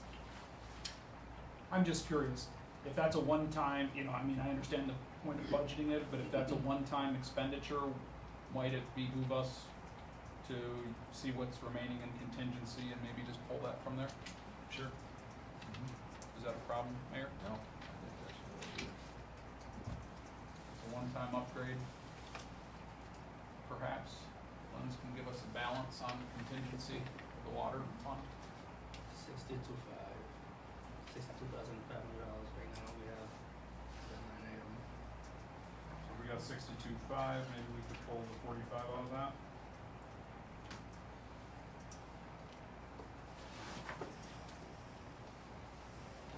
Sure. Next week's meeting with the money. Yeah, I mean, if it needs to get done, we can put that in for a resolution, Tiffany, just to get it. Is that good with you, Bill? Yes. Is that good with the council? Yeah, Good to me. makes sense. Brad, good with you? Yep. Alright. Just save the percent. How much? Half a percent. Right. Um, For the taxpayers. Moving down to, office supplies and materials, that's up 2,500, that's based on our current usage. That line pays for all of our water sewer billing, processing, stamps, envelopes, yada, yada, yada. I'm sorry, I gotta ask a question on that, like, when you're using that term a lot, based on current usage. Yeah. So what you're saying is that like, you're trending for the 2021-2022 budget, which was 17.5, you're approaching that? Yes. You think you're gonna go ahead of that? No, I don't think we're gonna go, well, it's getting, I'm projecting it to be very close to that. Okay. As in like, probably just over, Okay. potentially. Okay. And I guess I don't understand what, like, when you look back at like the previous budgets, why is there no figure there? It's $42 in 2021. 2020, 2021, it was negative 574, nothing in 18, 19, Yeah, I nothing don't- in 17, 18. Oh, you know why? Because, the water budget used to be 3 funds, Okay. and last year, that used to be water admin, purification, and distribution. Okay. I dissolved admin into both purification and distribution based on what it was. Okay. So that's why you see nothing, and then all of a sudden there's nothing. Okay. Cause that money used to be all in administration. Would you be able to get us, what's the current spend in that account then? Year to date? Lens, do you have a balance in that? Because this is just actual for the previous budget. Do we have a year to date? So line item number. 8340.411. Year to date, $19,769.20. Yeah. We're over. Yep, right. So if part of that is really, for like water bills and stuff, I thought at one point there was talk of having some of that online, Yeah, is that something? We have that availability. Yep. That, okay, is there a way to expand that to decrease kind of the paper footprint, if you will? There you go, Vernon, fighting for your paper. Yeah, I think the biggest hurdle here is, look at the age of the community. We don't They just don't do anything online. Time to learn, right? Well, I was gonna What's say, that? Time to learn, right? well, and I do work I don't with wanna like a lot of kick our older people, and they, people into a that. fair amount Why of are them they are. looking at me when you say older people? Don't get sick. So is there a way though to maybe kind of market that you can do it all online to, put it We've done right that to? a lot. Yeah, I think a lot of other companies have kind of incentivized, like, hey, we'll give you a percentage off, or we'll do this, whether it's $3 or something like that. I believe last year was the first year that we moved back to charging people $1 to pay their bill via debit.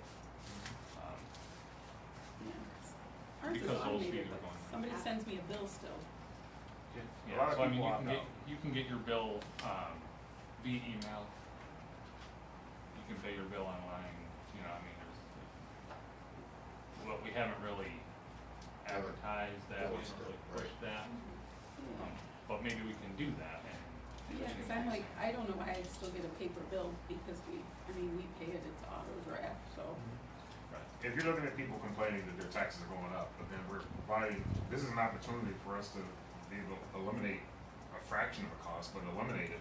If the option isn't there anymore and we say your bill is coming in your email, then Yeah, but you gotta look at in my work especially, I mean, I have a lot of senior citizens that don't know what a computer is, or my dad, for one, is 97 years old, he wouldn't even, think of a computer, he doesn't have internet, plus I got other senior citizens that have been there forever, cause they voted for me 30 years ago, and they voted for me again a few years ago, and it's like, I know they don't have internet, But we're always- so how can you tell somebody that's 90 years old they have to get internet and pay Warner Cable $46 a month just to provide the internet, and then they're gonna have to go out and. I mean, we don't have to, because, you know, if they're budgeting I might say too much here.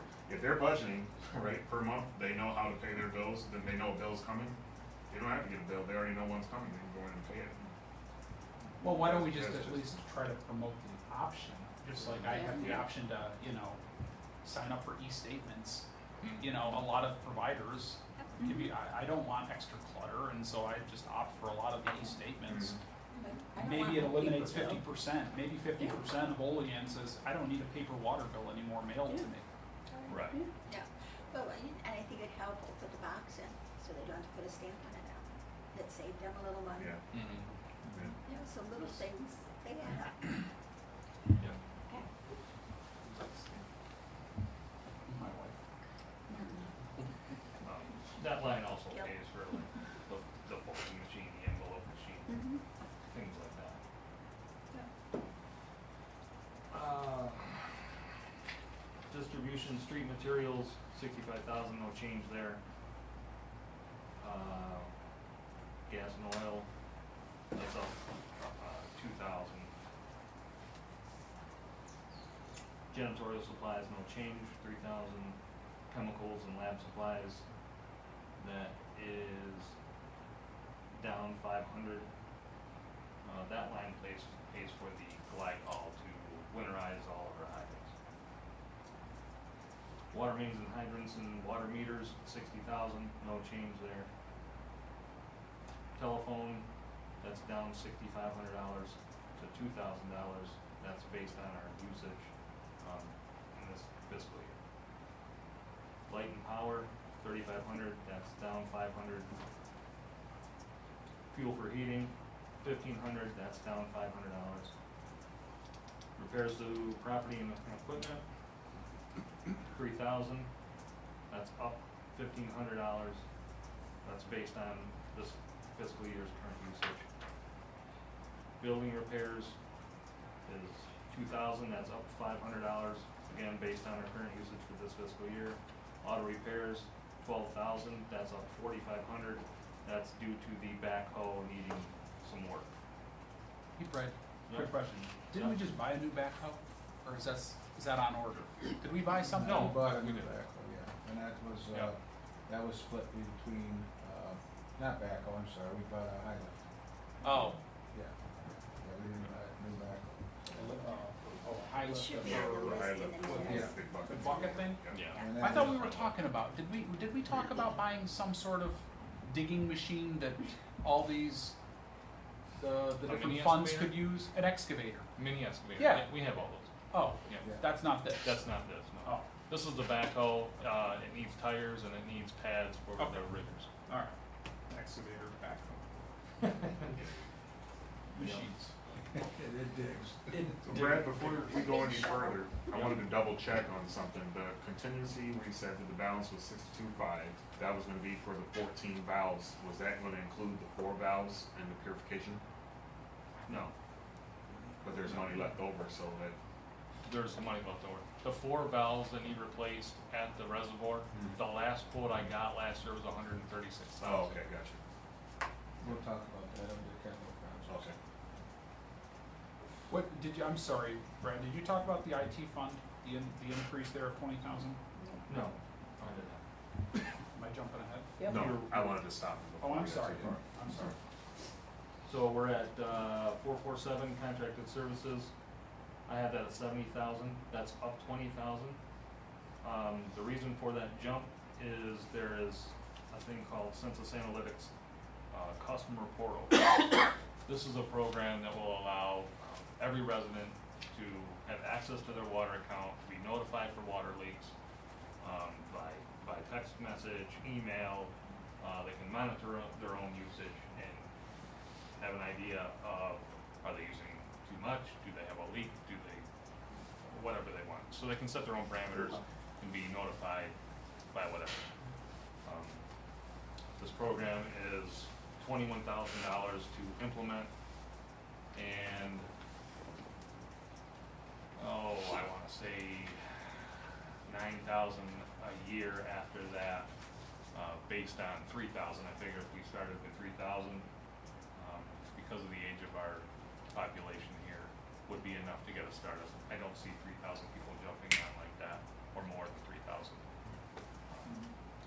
But I have talked to several people in the community about this program, mostly people who own rentals, is they want it now.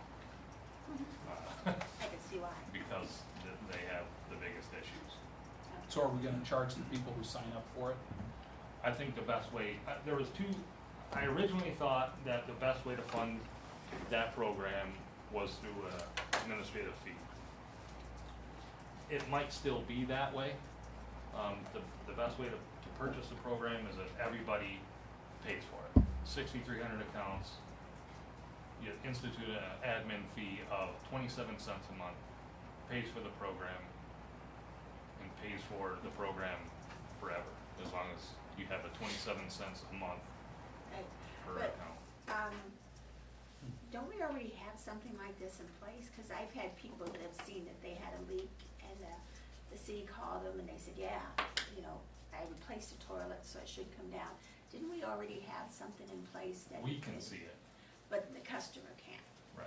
Okay. We wanna put the So power that's into what people's we're hands, so adding. we're not policing everybody's account. Gotcha, so that's the difference. Yes. And this program will send you a text or an email saying that you've got a large amount of water, you know? Right. And so that takes it off. Lots of people call, why didn't you notify us? True. And, so that puts it on them. Yeah, people who leave town for months at a time, or, you know, Snowbirds. yeah, Would we be able to, once implemented, put a notification in our water bills and send it out then? oh, yeah, I'll advertise it. Yeah. Yeah, so, the reason why the 20 is in there, on top of that, is we could purchase this program, get it going, and then it would just be in that line, basically, for as long as we wanna keep the program. Instead of doing an admin fee. I don't know what the response to an admin fee would be, even at 27 cents, I don't really know. Can we, Brad, what's driving this, I guess? I mean, where's the, It's a lot of calls saying, I had a toilet running for 2 days, why didn't you call me? okay, Because we generally check on Mondays, and if it started on a Tuesday, I'm not gonna let you know until next Monday. okay. The other thing is, we get complaints all the time from landlords that the tenant's upset with me, they let the water run. Mm-hmm. This way here, the landlord could be notified. And, Right. you know, ahead of time before, 6,000-8,000 gallons of water are run off. Well, and I would imagine a pile of rentals, there's probably a lot of them that use excess. I mean, I imagine on the back end, we should see some decreased rates of usage if people utilize it, right? As far as how much water we have to treat and put out. Most of them don't pay their water bills anyway. Oh, Yeah. Rich Biddow's got, what, 3.5 pages of ours? Yeah, which some of that could change here in the coming year, cause now that the COVID stuff is wearing off, our new policy is if you have 3 months of unpaid bills and your balance is $400 or over, there's a chance your water service will be shut off. And we don't take partial payments, so if you pay your bill, it'll turn back on, and we can start from scratch. So, I mean, we have car washes that don't pay the water bill. I mean, we just do it, I can't make it up. Travel training, no change, 4,000.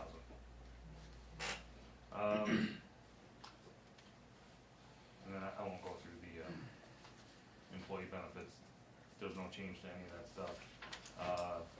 Debt service went down.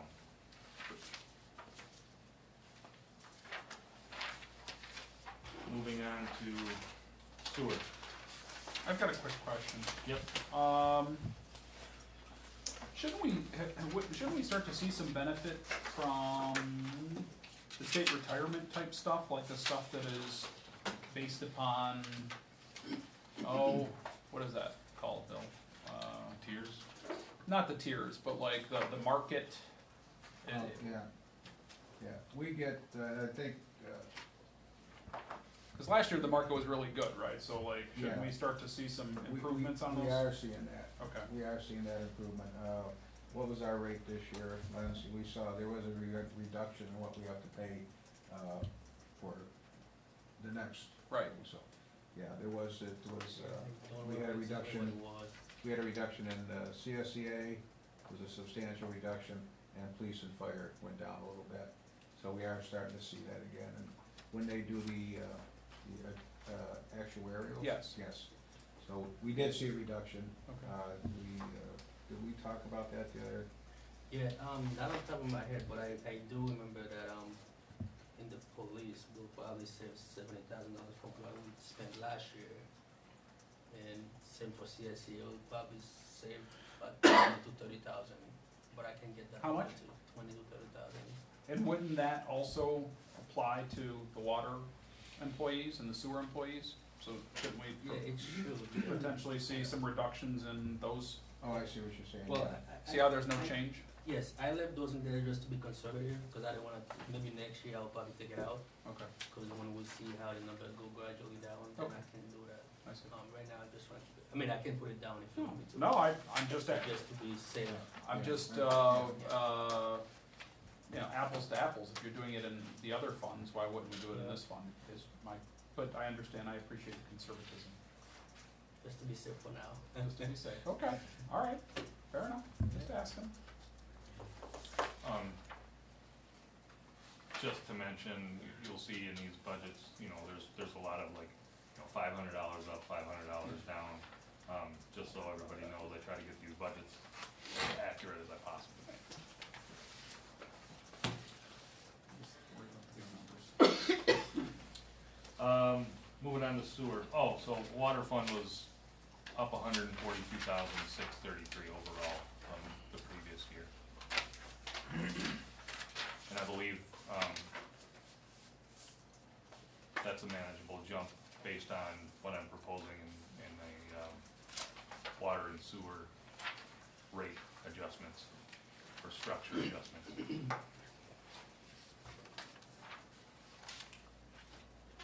Okay, moving on to sewer, no changes in the special items. 100 line of sewer maintenance was down 2,100, that's based on the wage spreadsheet.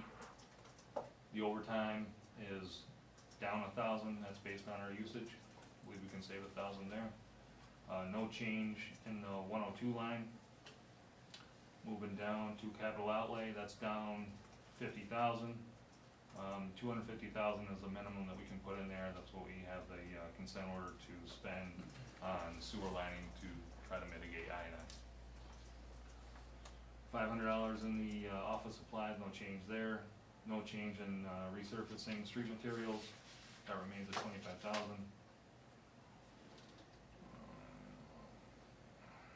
Fuel is up 3,000. No change in protective clothing. No change in other supplies. That pays for basically any tool that they need for sewer line repairs. Moving down to automotive equipment, that's up 5,000. This line got absolutely decimated this year, just from the age of the fleet, the repair to the VACCON, which was abnormal, but even taking that 30,000 out of there, and we're still over.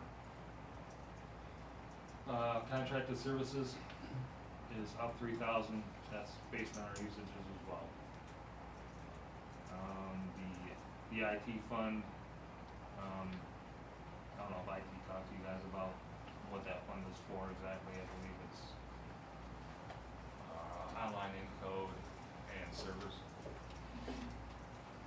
And no change to travel training, that remains at 1,000.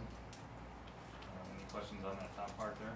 Yeah, I just have one question, I'm sorry to back it up, but under professional fees, I'm looking at, the 75,000 is the same as last year, but then, like, there's nothing in one budget line than 25,000, so what does the professional fees cover? It's 189,590. That's not a line that I What's the manage. line? I'm sorry, what's the line? Up under special items. The 590, the 75,000, oh, that's, I think that's supposed to that's be contingency, yep, that's Okay. contingency. I think that's in the wrong account. Shouldn't there be a contingency account? Yeah, it should be, yeah, because we don't have professional fees in that, so, that should be contingency. Yeah. Sorry about that. Have we, besides that one purchase, have we spent anything else out of that this year? I don't believe so.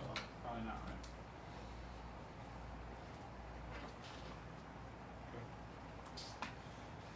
Alright, moving down to sewer treatment and disposal.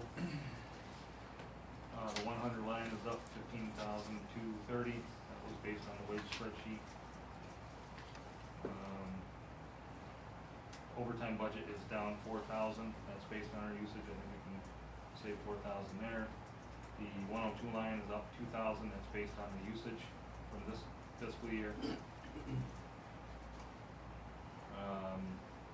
The radio line is down 10,000, I moved that 10,000 down to the 250 line to pay for communications equipment. Brad, I don't wanna nitpick right here, like, the last thing I wanna do is like question piddly little stuff, right? But there's just little things that keep jumping out, and it's kind of a theme, and I just hopefully, I don't know, maybe you can explain it, but like, for example, personal services overtime, right? The one you just did, previous year, yeah, you decreased 4,000, right? But like, last year, we budgeted 15,000, right? But if you look back for the past 3 years, we never even came close to 10,000.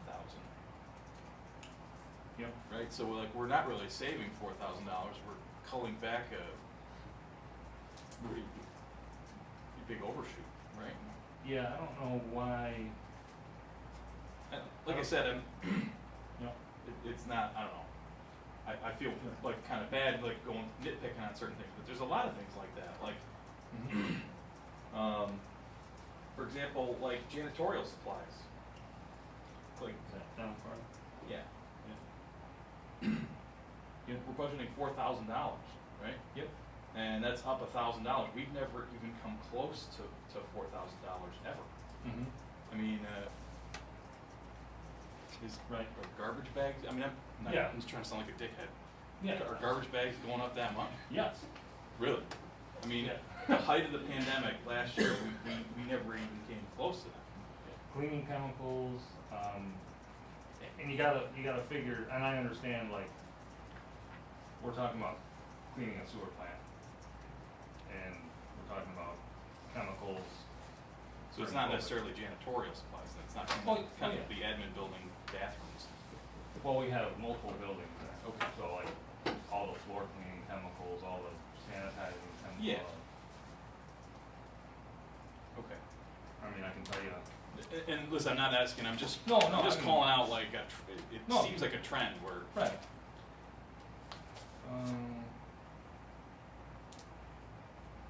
Janitorial supplies, Like, so this year we had 3,000. We spent $2,950.25. We have $49.75 to get us to the end of this year. yeah. And, you know, that brings up a good point. Go ahead, Paul. I was just gonna say, back on the water fund, so we had an increase in janitorial supplies, $500 for the purification, because prices are way up. But then in transmission and distribution, janitorial supplies are even. And then over here, janitorial supplies are up $1,000.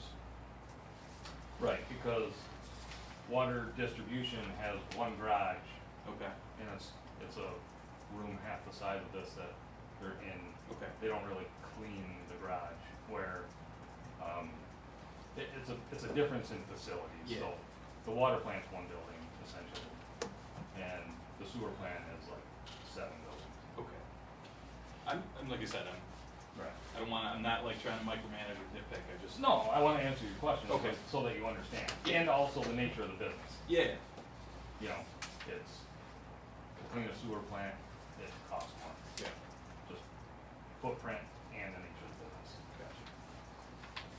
So to piggyback on that, then if you combine all of the amounts that we pay for the janitorial and the supplies for the cleaning, you're probably better off to just pay a contractor to come in there and clean the places.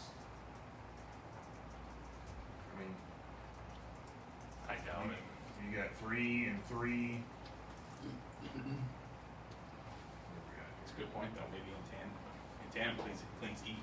Exactly. All our chemicals and. And National Grid pays someone, and they're not paying them a whole lot. And so, and that's where, you know, as I look at this, if you start adding them up, I mean, I'm not gonna hold Yeah. you up, but yeah, that's something that we can look at as a council. Yeah, sure, absolutely. Just, a piece of, piece of recommendation as we, not just to Brad, but the lens as when we go forward. What I find helpful is if there's a column that's year to date too, right? So we do get an understanding, Oh, yeah, right? right, yep. Rather than just look at last year, right? So when you look up those accounts, you're pretty damn close to, you know, it's just, Yeah, it's, yeah. it's helpful. I do have it on this sheet, if you have it, follow mine. This one.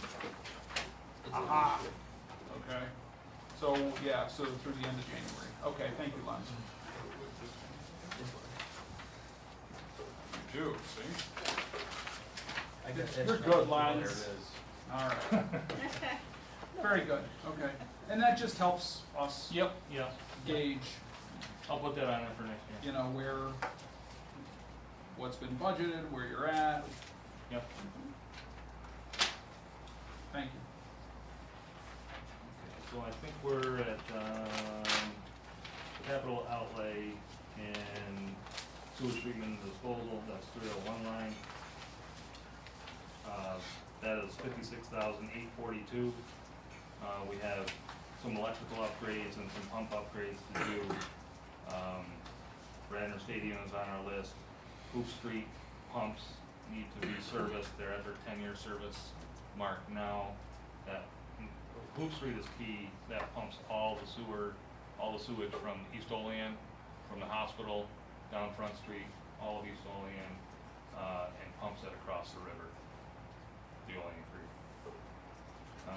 So Brad, so speaking of what's been spent, so there's really been spent very little. Is there gonna be something this spring that you're planning on doing with that? Potentially. Because there's, according to what's actual spend is $38, but that was through the end of January, so maybe, the capital outlay there for sewer treatment and disposal, I didn't know if you had some. So, what those funds were supposed to be for was for the Buffalo Street underpass, for that station upgrade. Yep. We've been trying to get that out to bid, I think we're close to getting it to bid now, so that ought to be bid, and then, those funds that are in there now, I think we have, 70 in there for this year, and actually 50 of the 300 up in capital outlay in, the sewer maintenance.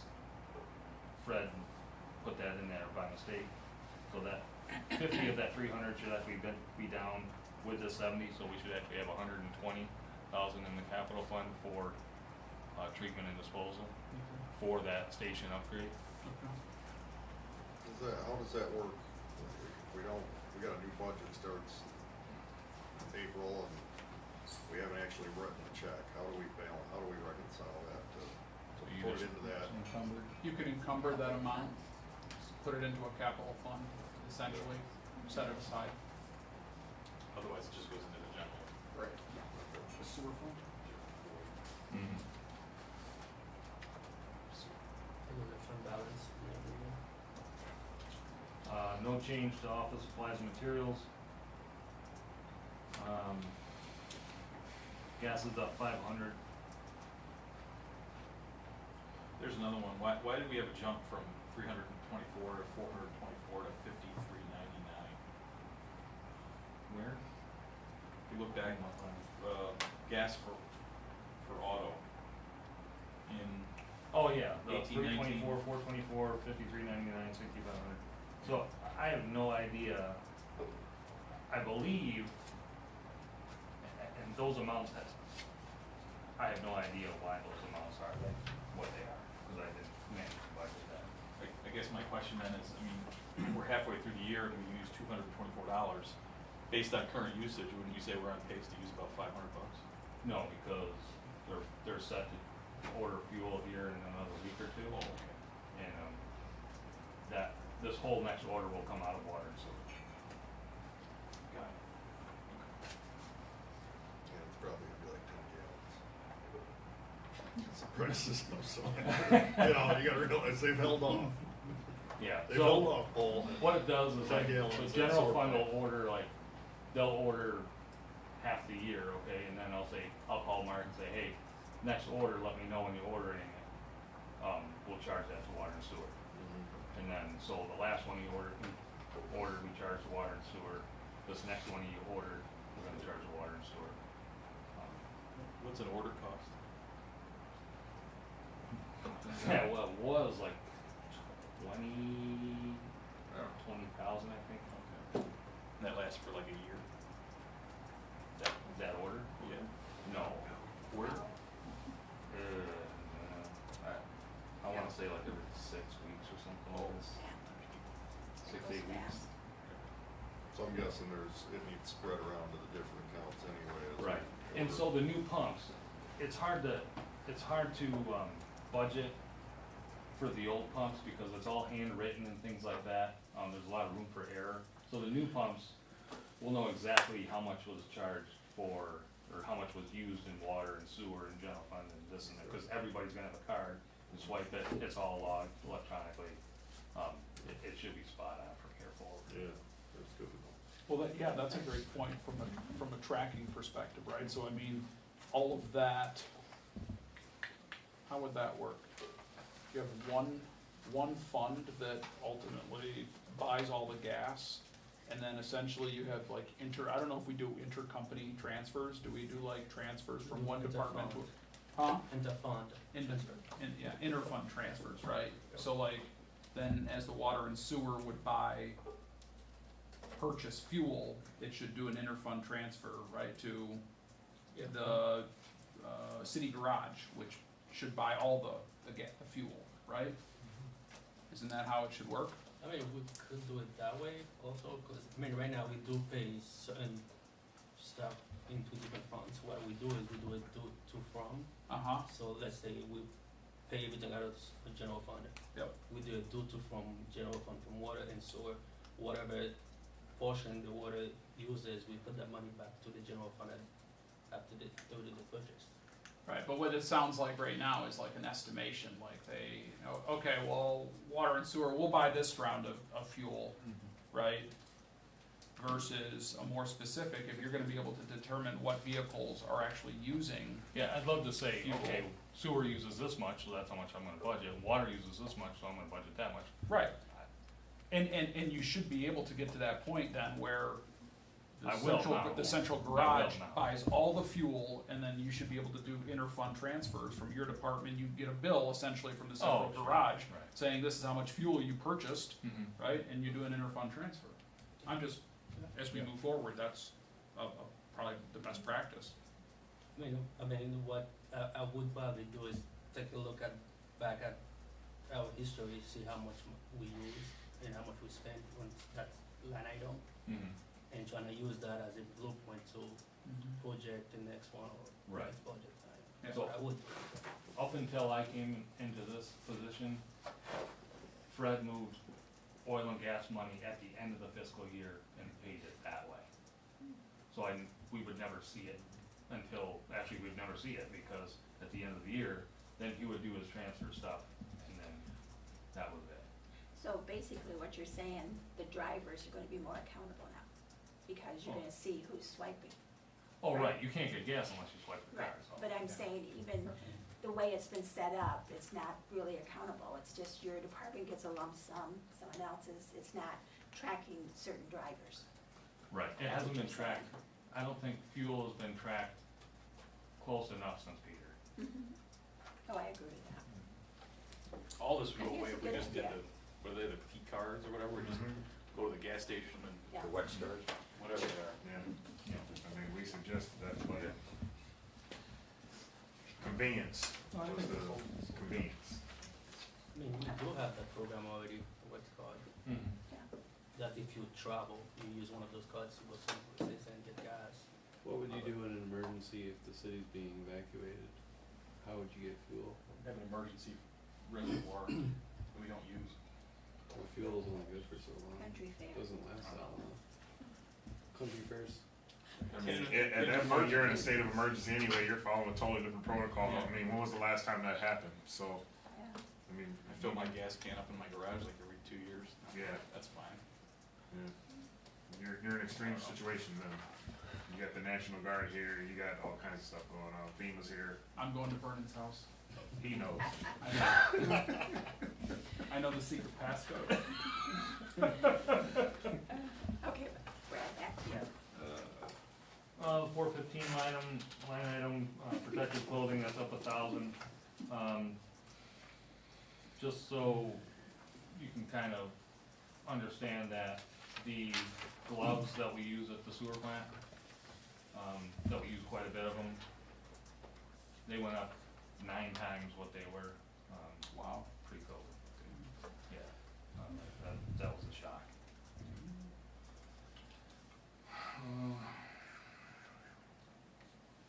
Books and manuals, no change there, that's $500. Janitorial supplies, 4,000, that's up 1,000.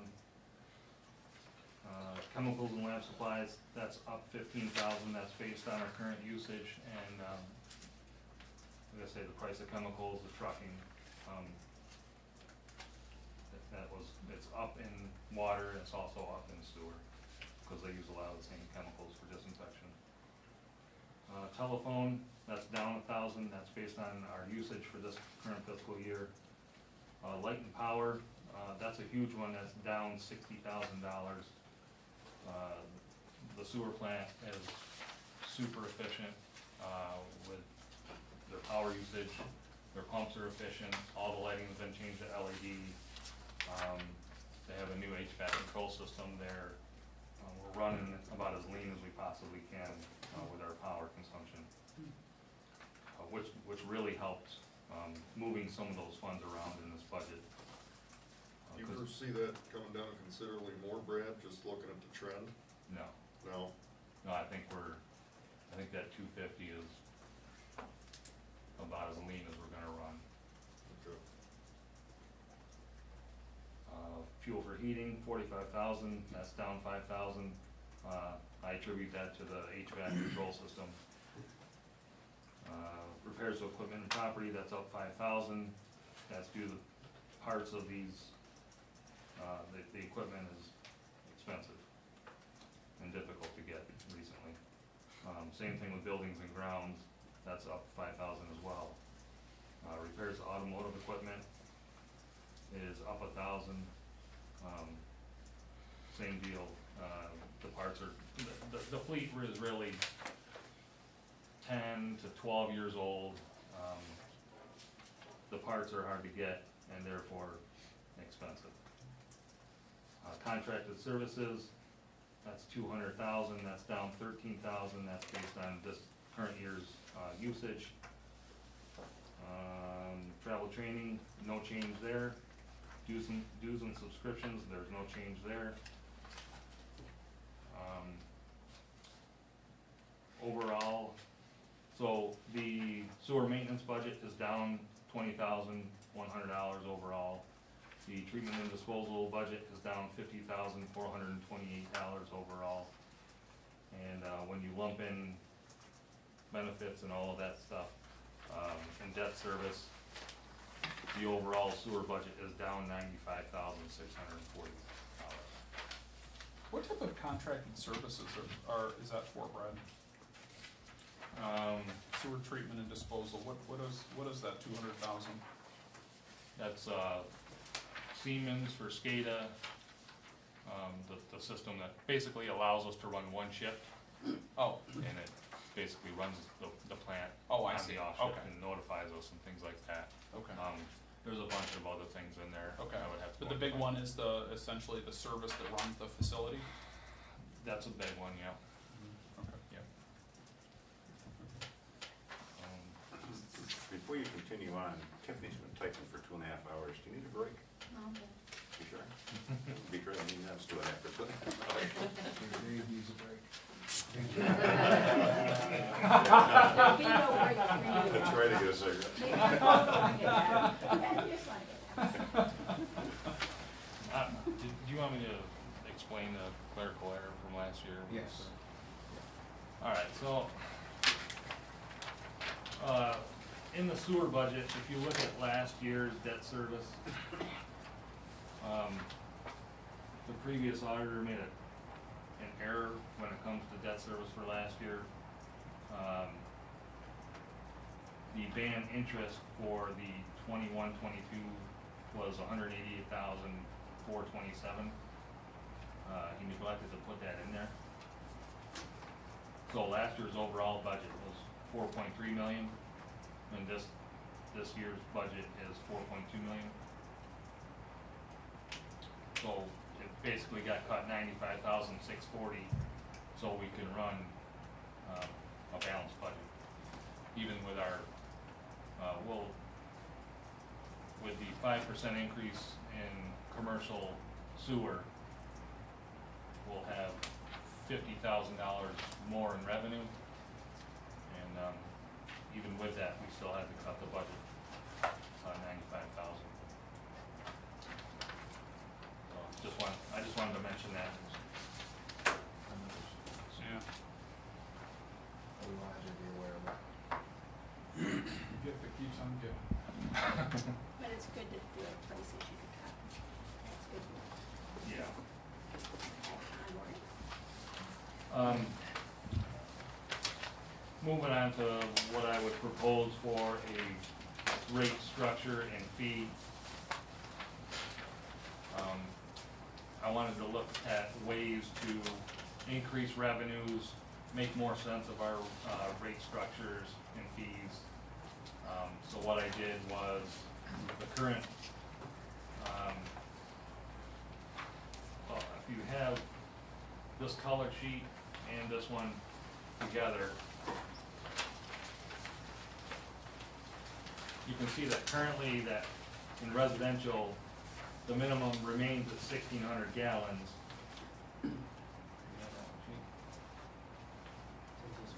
It's the one that has a paper clip on it.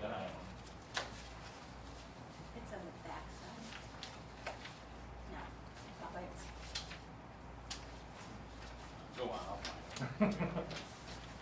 So, There it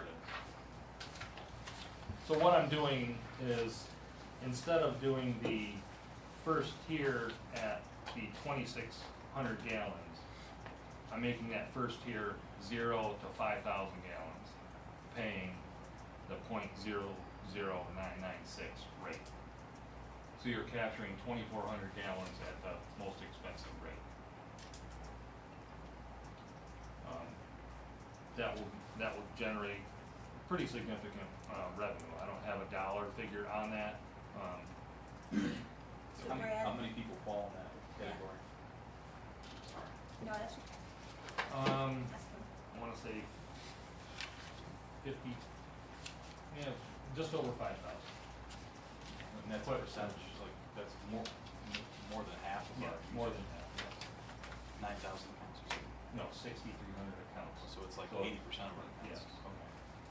So I think I tried to factor this out, and it looks like it comes out to be about $5 and something when you take into account the difference in that on a bill for the same amount of water, people would be paying about $5 and some more. Well, if you look at this sheet here, the second column, you can see the different usages, so the minimum doesn't change, 2,600 gallons doesn't change, 3,500 gallons, you would pay $1.67 more.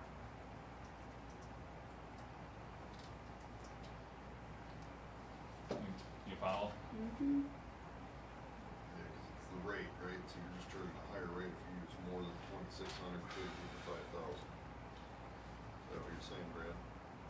That's not quite true. because you're eliminating the discount Right. for those that use above 1,600 gallons. So, for a family of 4, what is the average usage? What is the average usage for a family of 4? Oh, the average home uses about 120 gallons a day. Times 30 days, You know, 3,600. Yep.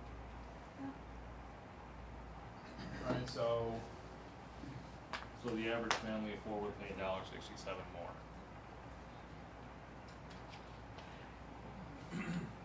I'm confused on the 3,500 gallons. Yep. Because if you're 0 to 5,000 gallons is at the .00996, then how does the 3,500 gallon change when you're still under the first 5,000? It changes from, see on the left-hand column is Right. the current, Right, so the. but it's under 5,000, so 3,500 gallons should be charged at the 00996. On my proposed rate, it's all the same. It's all charged at 00996. But under the current rate, once you get to 2,600, it drops down to .00811. You get an 18.6% discount once you go over 2,600 gallons. Can I ask, maybe you already said this and I was checked out, but, why are we doing it this way as opposed to just saying it's a 3%? Across the board. Like, it just, Because from an idiot's perspective, right? I don't know what my increase is gonna be, right? Like, I feel like it's very under the radar, like what my new thing is, where if you tell me, well, it's gonna go up, the sewer fund's gonna go up 5%, right? Right. So I know like that my water bill, if it was proportionate, you know, it's gonna go up 4% or 2.5%. Yep. Okay, well, that's 2.5%, but this, I don't, So there's two things that I was wanting to stay away from. One, I don't wanna impact the minimum rate fee people at all. The people who aren't using the minimum as it is. yeah, but that's, I mean, how many of those are, There's quite a few of them. yeah, but it's not 15% of our base, right? It's, And I think part of that minimum use also would be a lot of our small nonprofits, so they would be paying less. I mean, they would be actually staying the same. So I guess my concern is versus, as Paul just said, just increasing across the board. Right. yeah. There's issues with it increasing, like, when you just throw 1% at our current rate, scale. So because it's tiered, the upper one moves higher than the lower one. So as time goes on, they get farther and farther and farther apart. So as you can see down in the industrial, because we have it stretched out so much, down in the industrial rate structure, you actually have two categories where you're, one you're breaking even at the .00399. That's what it costs to make a gallon of water. So any industry that uses the cheapest tier, the .003501, you're losing money.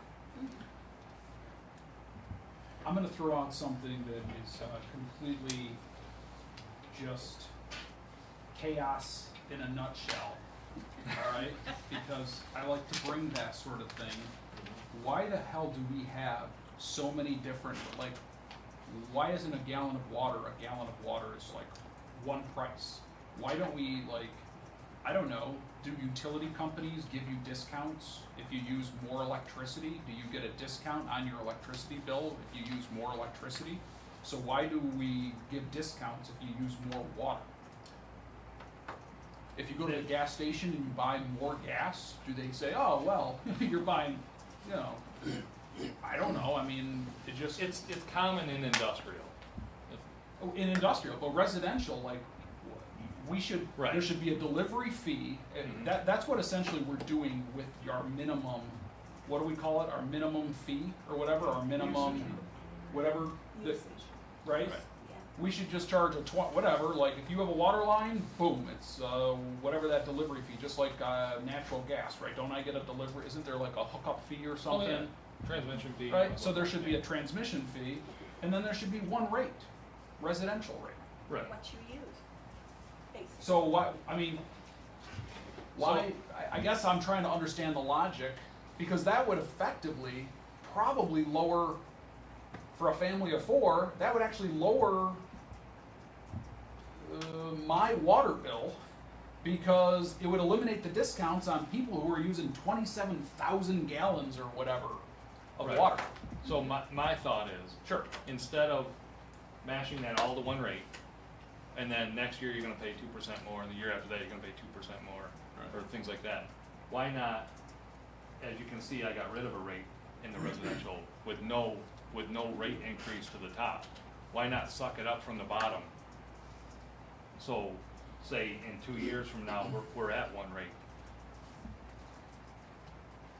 You see what I'm saying? No. That way there's no shock to people. Beginning to kind of move it to that place, You get to one rate, but from the bottom up. yeah.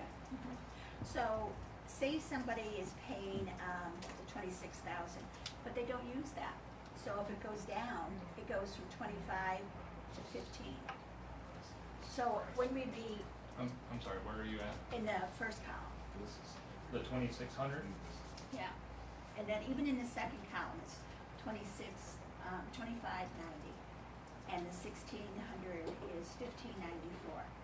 What if you don't use that? Because a lot of people that live by themselves, they probably don't even come close to that, especially if they're out of the house all day, they travel. So I guess Well, that's why we have that's the why we minimum. did this, and have a minimum.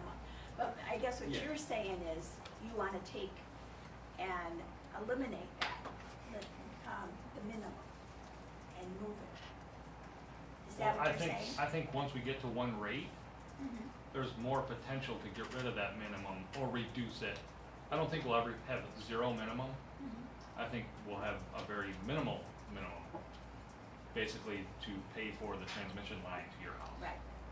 But I just think it's more fair, like John just said, you pay for what you use. So, Yeah. but again, you have a lot of elderly people in Olean, you have a lot of people that live alone, so they're not gonna be using that much, so we have Yeah, to. but then Brad's look at it proposal that way. doesn't change it. You know what, your biggest percentage jumps in the 6,500 gallons, I mentioned that's in your, that's probably, Like apartment buildings. that's my gut feeling is that's probably your family of 4, right? It's gonna end up in there. Well, John's calculation was a family of 4 is probably in the 3,500 to 4,000 gallon range. Yeah, and then if you have a pool, you really get it. Right, yeah. But that was my thinking anyways, instead of raising rates at a percentage that drive a wedge in, the tiers, basically, to basically not raise water rates, but rearrange the tier and get rid of some of the largest percentage off, like, there's no reason why a residential account should ever be using 27,000 gallons, so why is it even in the structure? Well, that brings me to a point here, and I'm just gonna say it, why not just eliminate the residential part altogether? And just work with the commercial and industrial? And do a one rate, you pay for what you use method for the residential. You mean change it entirely versus this gradual kind of Yes, shift? instead of doing, I mean, John just mentioned, you pay for what you're using Right. for the residential. And then for commercial and industrial, we have them pay for what they're using and give them, well, hell, why discount them? Let them pay for what they're using too. Well, I think where the problem would come, Vern, is because it's the reason we're discussing this so heavily anyway, is because when things change for people, they get excited. If their rate goes up, they're gonna complain. Right. Right? In order to do what you're saying, you'd have to find that middle ground in order to balance it. So, people on the bottom end would have to go up, people on the top end would end up coming down. Right. To me, so you'd have residential that uses a lot, getting a deal, you'd have residential that doesn't use much, getting their price increase. So electric. See, I think it's the opposite. I think it's the opposite, Jason. I think most of us would actually benefit if we eliminate the discounts for people using, I don't know, 20,000 gallons a month? What is this, per month? Yeah, per month. That should bring us more Who's revenue. using man, you got a leaky faucet or something if you're going through. Yeah, their alerts will be going off in that new software. 25,000 gallons or whatever, right? If you're eliminating those discounts, look at the discount, under our current rate, the price difference. There's if you go over 27,000 as a residential, you get a 33% discount, right, on that water rate. You eliminate those discounts at the bottom, you can lower most of our rates that we pay. Well, I think what Brad's saying, there's not a lot of people who are using 27,000 either, so we might as well just get rid of that too. I'm heading in the direction that you're thinking of. I just don't wanna rip the Band-Aid off and put people in shock because I think it's too heavy of a lift to do in 1 year. Okay. Yeah, I'm talking like what the actual is, John, not what this tier looks like or what it could have been meant for, but where people really are. Right. You know, if you set that straight fee, there's people that don't meet the minimum that now are gonna pay based on a set amount, And when and they there's people did who use this, a lot that would come they down. had a reason for doing it, they worked on it for a long time. That person's not here, so they can't walk us through it. I just don't want to, people that don't, like everyone's been saying, people that don't use the water shouldn't have to pay for it. It's that simple. But you have to pay for the fact, if basic you get, fee. because you get a gym membership, whether you go or not is, No, I You're on get point. that part. yeah. But after you set that fee, if you're in Florida for the winter, you Right. shouldn't be paying. Right. Well, I agree with that. Well, I mean, I think there is a cost overall to all of us for maintenance and stuff that has to go into that, right? So something has to be paid out there because there's still costs associated to it. So do we know, like, basically how many households, is there really that many households who use 15,000 gallons? Are rentals up to 3 properties still considered residential, or is it 2? Yes, up to 3. So you still have like triplexes that are considered residential. Well, okay, they're rentals, So we give them a discount. and, So they're a they business, should they're a separate their business and we water give them a then, discount. so that they can bill. And we just lowered that from 4 to 3. Yeah. So if you have a bed and breakfast. Well, I mean, I'm just kinda wondering, about two-structure versus. I mean, I have Four pie structures. grass farther back in this, I think this is a different, this is. Did you see the Okay. pie graph? Term time. The pie graph. I mean, at this Yeah, point, I think you're right, though. We do like. Yeah, I think you're right. We're off the budget thing too. Yeah, can We're we- onto a bigger yeah. policy. Right, this is something that needs to be Amber like, asked you about when these have to be adopted. One thing that I wanna. They don't have to be adopted If you look before at this. June, before the budget, so One thing I wanna, Or April 15th. when, I'll talk to you about that tomorrow. if I may, there was, when they went through the meetings, there was many meetings, to put the new water sewer policy in place. And Jared Lefevre was actually, he was the chairman of that committee, and that was formed prior to me coming in. And one of the things that was discussed, and rightfully so, was, okay, when people are just paying for, what the water usage is, and then they would, turn the water off and go south, they're not paying anything. And we still have a plant to run, we still have a sewer plant, we still have a water plant to run, we still have the infrastructure to maintain. So that's why the minimum was put in, Right. that they would be paying, at least paying the minimum every month. Right, And that helps to run our operations, so. and that's the way it should be. And I think we can, I think we all agree I think that we all needs to agree be with that. done. I just would call it not a minimum, I would call it a delivery fee, right? And that's the minimum, and then whatever is used is based on a per gallon basis, Right. right? Yeah. I mean, that's how we use our electric Yeah, or whatever you see bill. your usage right on the There's a bill. delivery fee. Yeah, and the Imagine if your usage. gas bill was the same way, right? The more gas you went through in a month, the I keep, cheaper it got. I keep my heat at 95 degrees.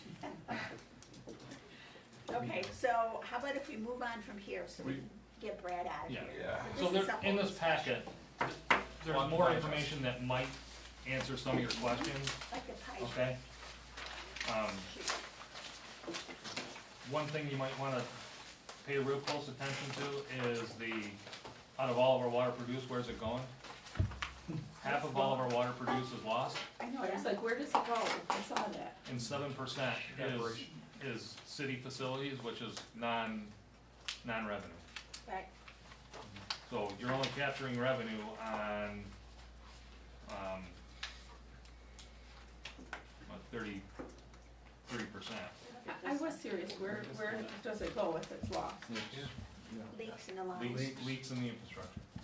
And we've been repairing many valves and many leaks over the last several years, and that actually has gotten better. Yeah. Plus, there's still churches that don't pay water, isn't it? No, everybody pays water. Everybody pays water? Everybody pays water. Not-for-profits pay water. Just to put an amount on that, 50% is roughly 500 million gallons, and it costs the city roughly $1 million to produce that. So when we vote for this budget, just so I'm clear, in case people ask, well, what are the water rates going up? Are they gonna stay? I propose that we discuss this again. Yeah. We're not done discussing the rates, okay? Yep. It's 9 o'clock. Just real quick, I just wanted to point out, and I know Brad, I just said something, I just pulled the dates up. At this point, since we aren't obviously adopting these next Tuesday, we have until the end of April to adopt water rates. If we don't, we're not gonna start receiving the revenue until August, due to the time that we have to put everything out. So we have to adopt by the end of April for beginning of May usage, and then we'll start receiving that revenue in July. So we're already a month behind on the budget in terms of these. Good to know. We do it every year that way, but Busy. just so that you're aware. I wanted to try to make basically generate revenue through something that is painless. Right. Yeah, I see that now. And the pie sheets, when you go through them, they're really like, you didn't know that, so that's Right. a good thing to have. Good. Okay, any other questions on the budget, not just the water, Joanne? Sorry. Yeah, oh, no problem. Thanks, Brad. The more you know, Brett, the better it is. Okay, so, I'll make a motion to adjourn. I second. All in favor? Sorry, not so fast. I was only joking when they said I wanted to be out of here before the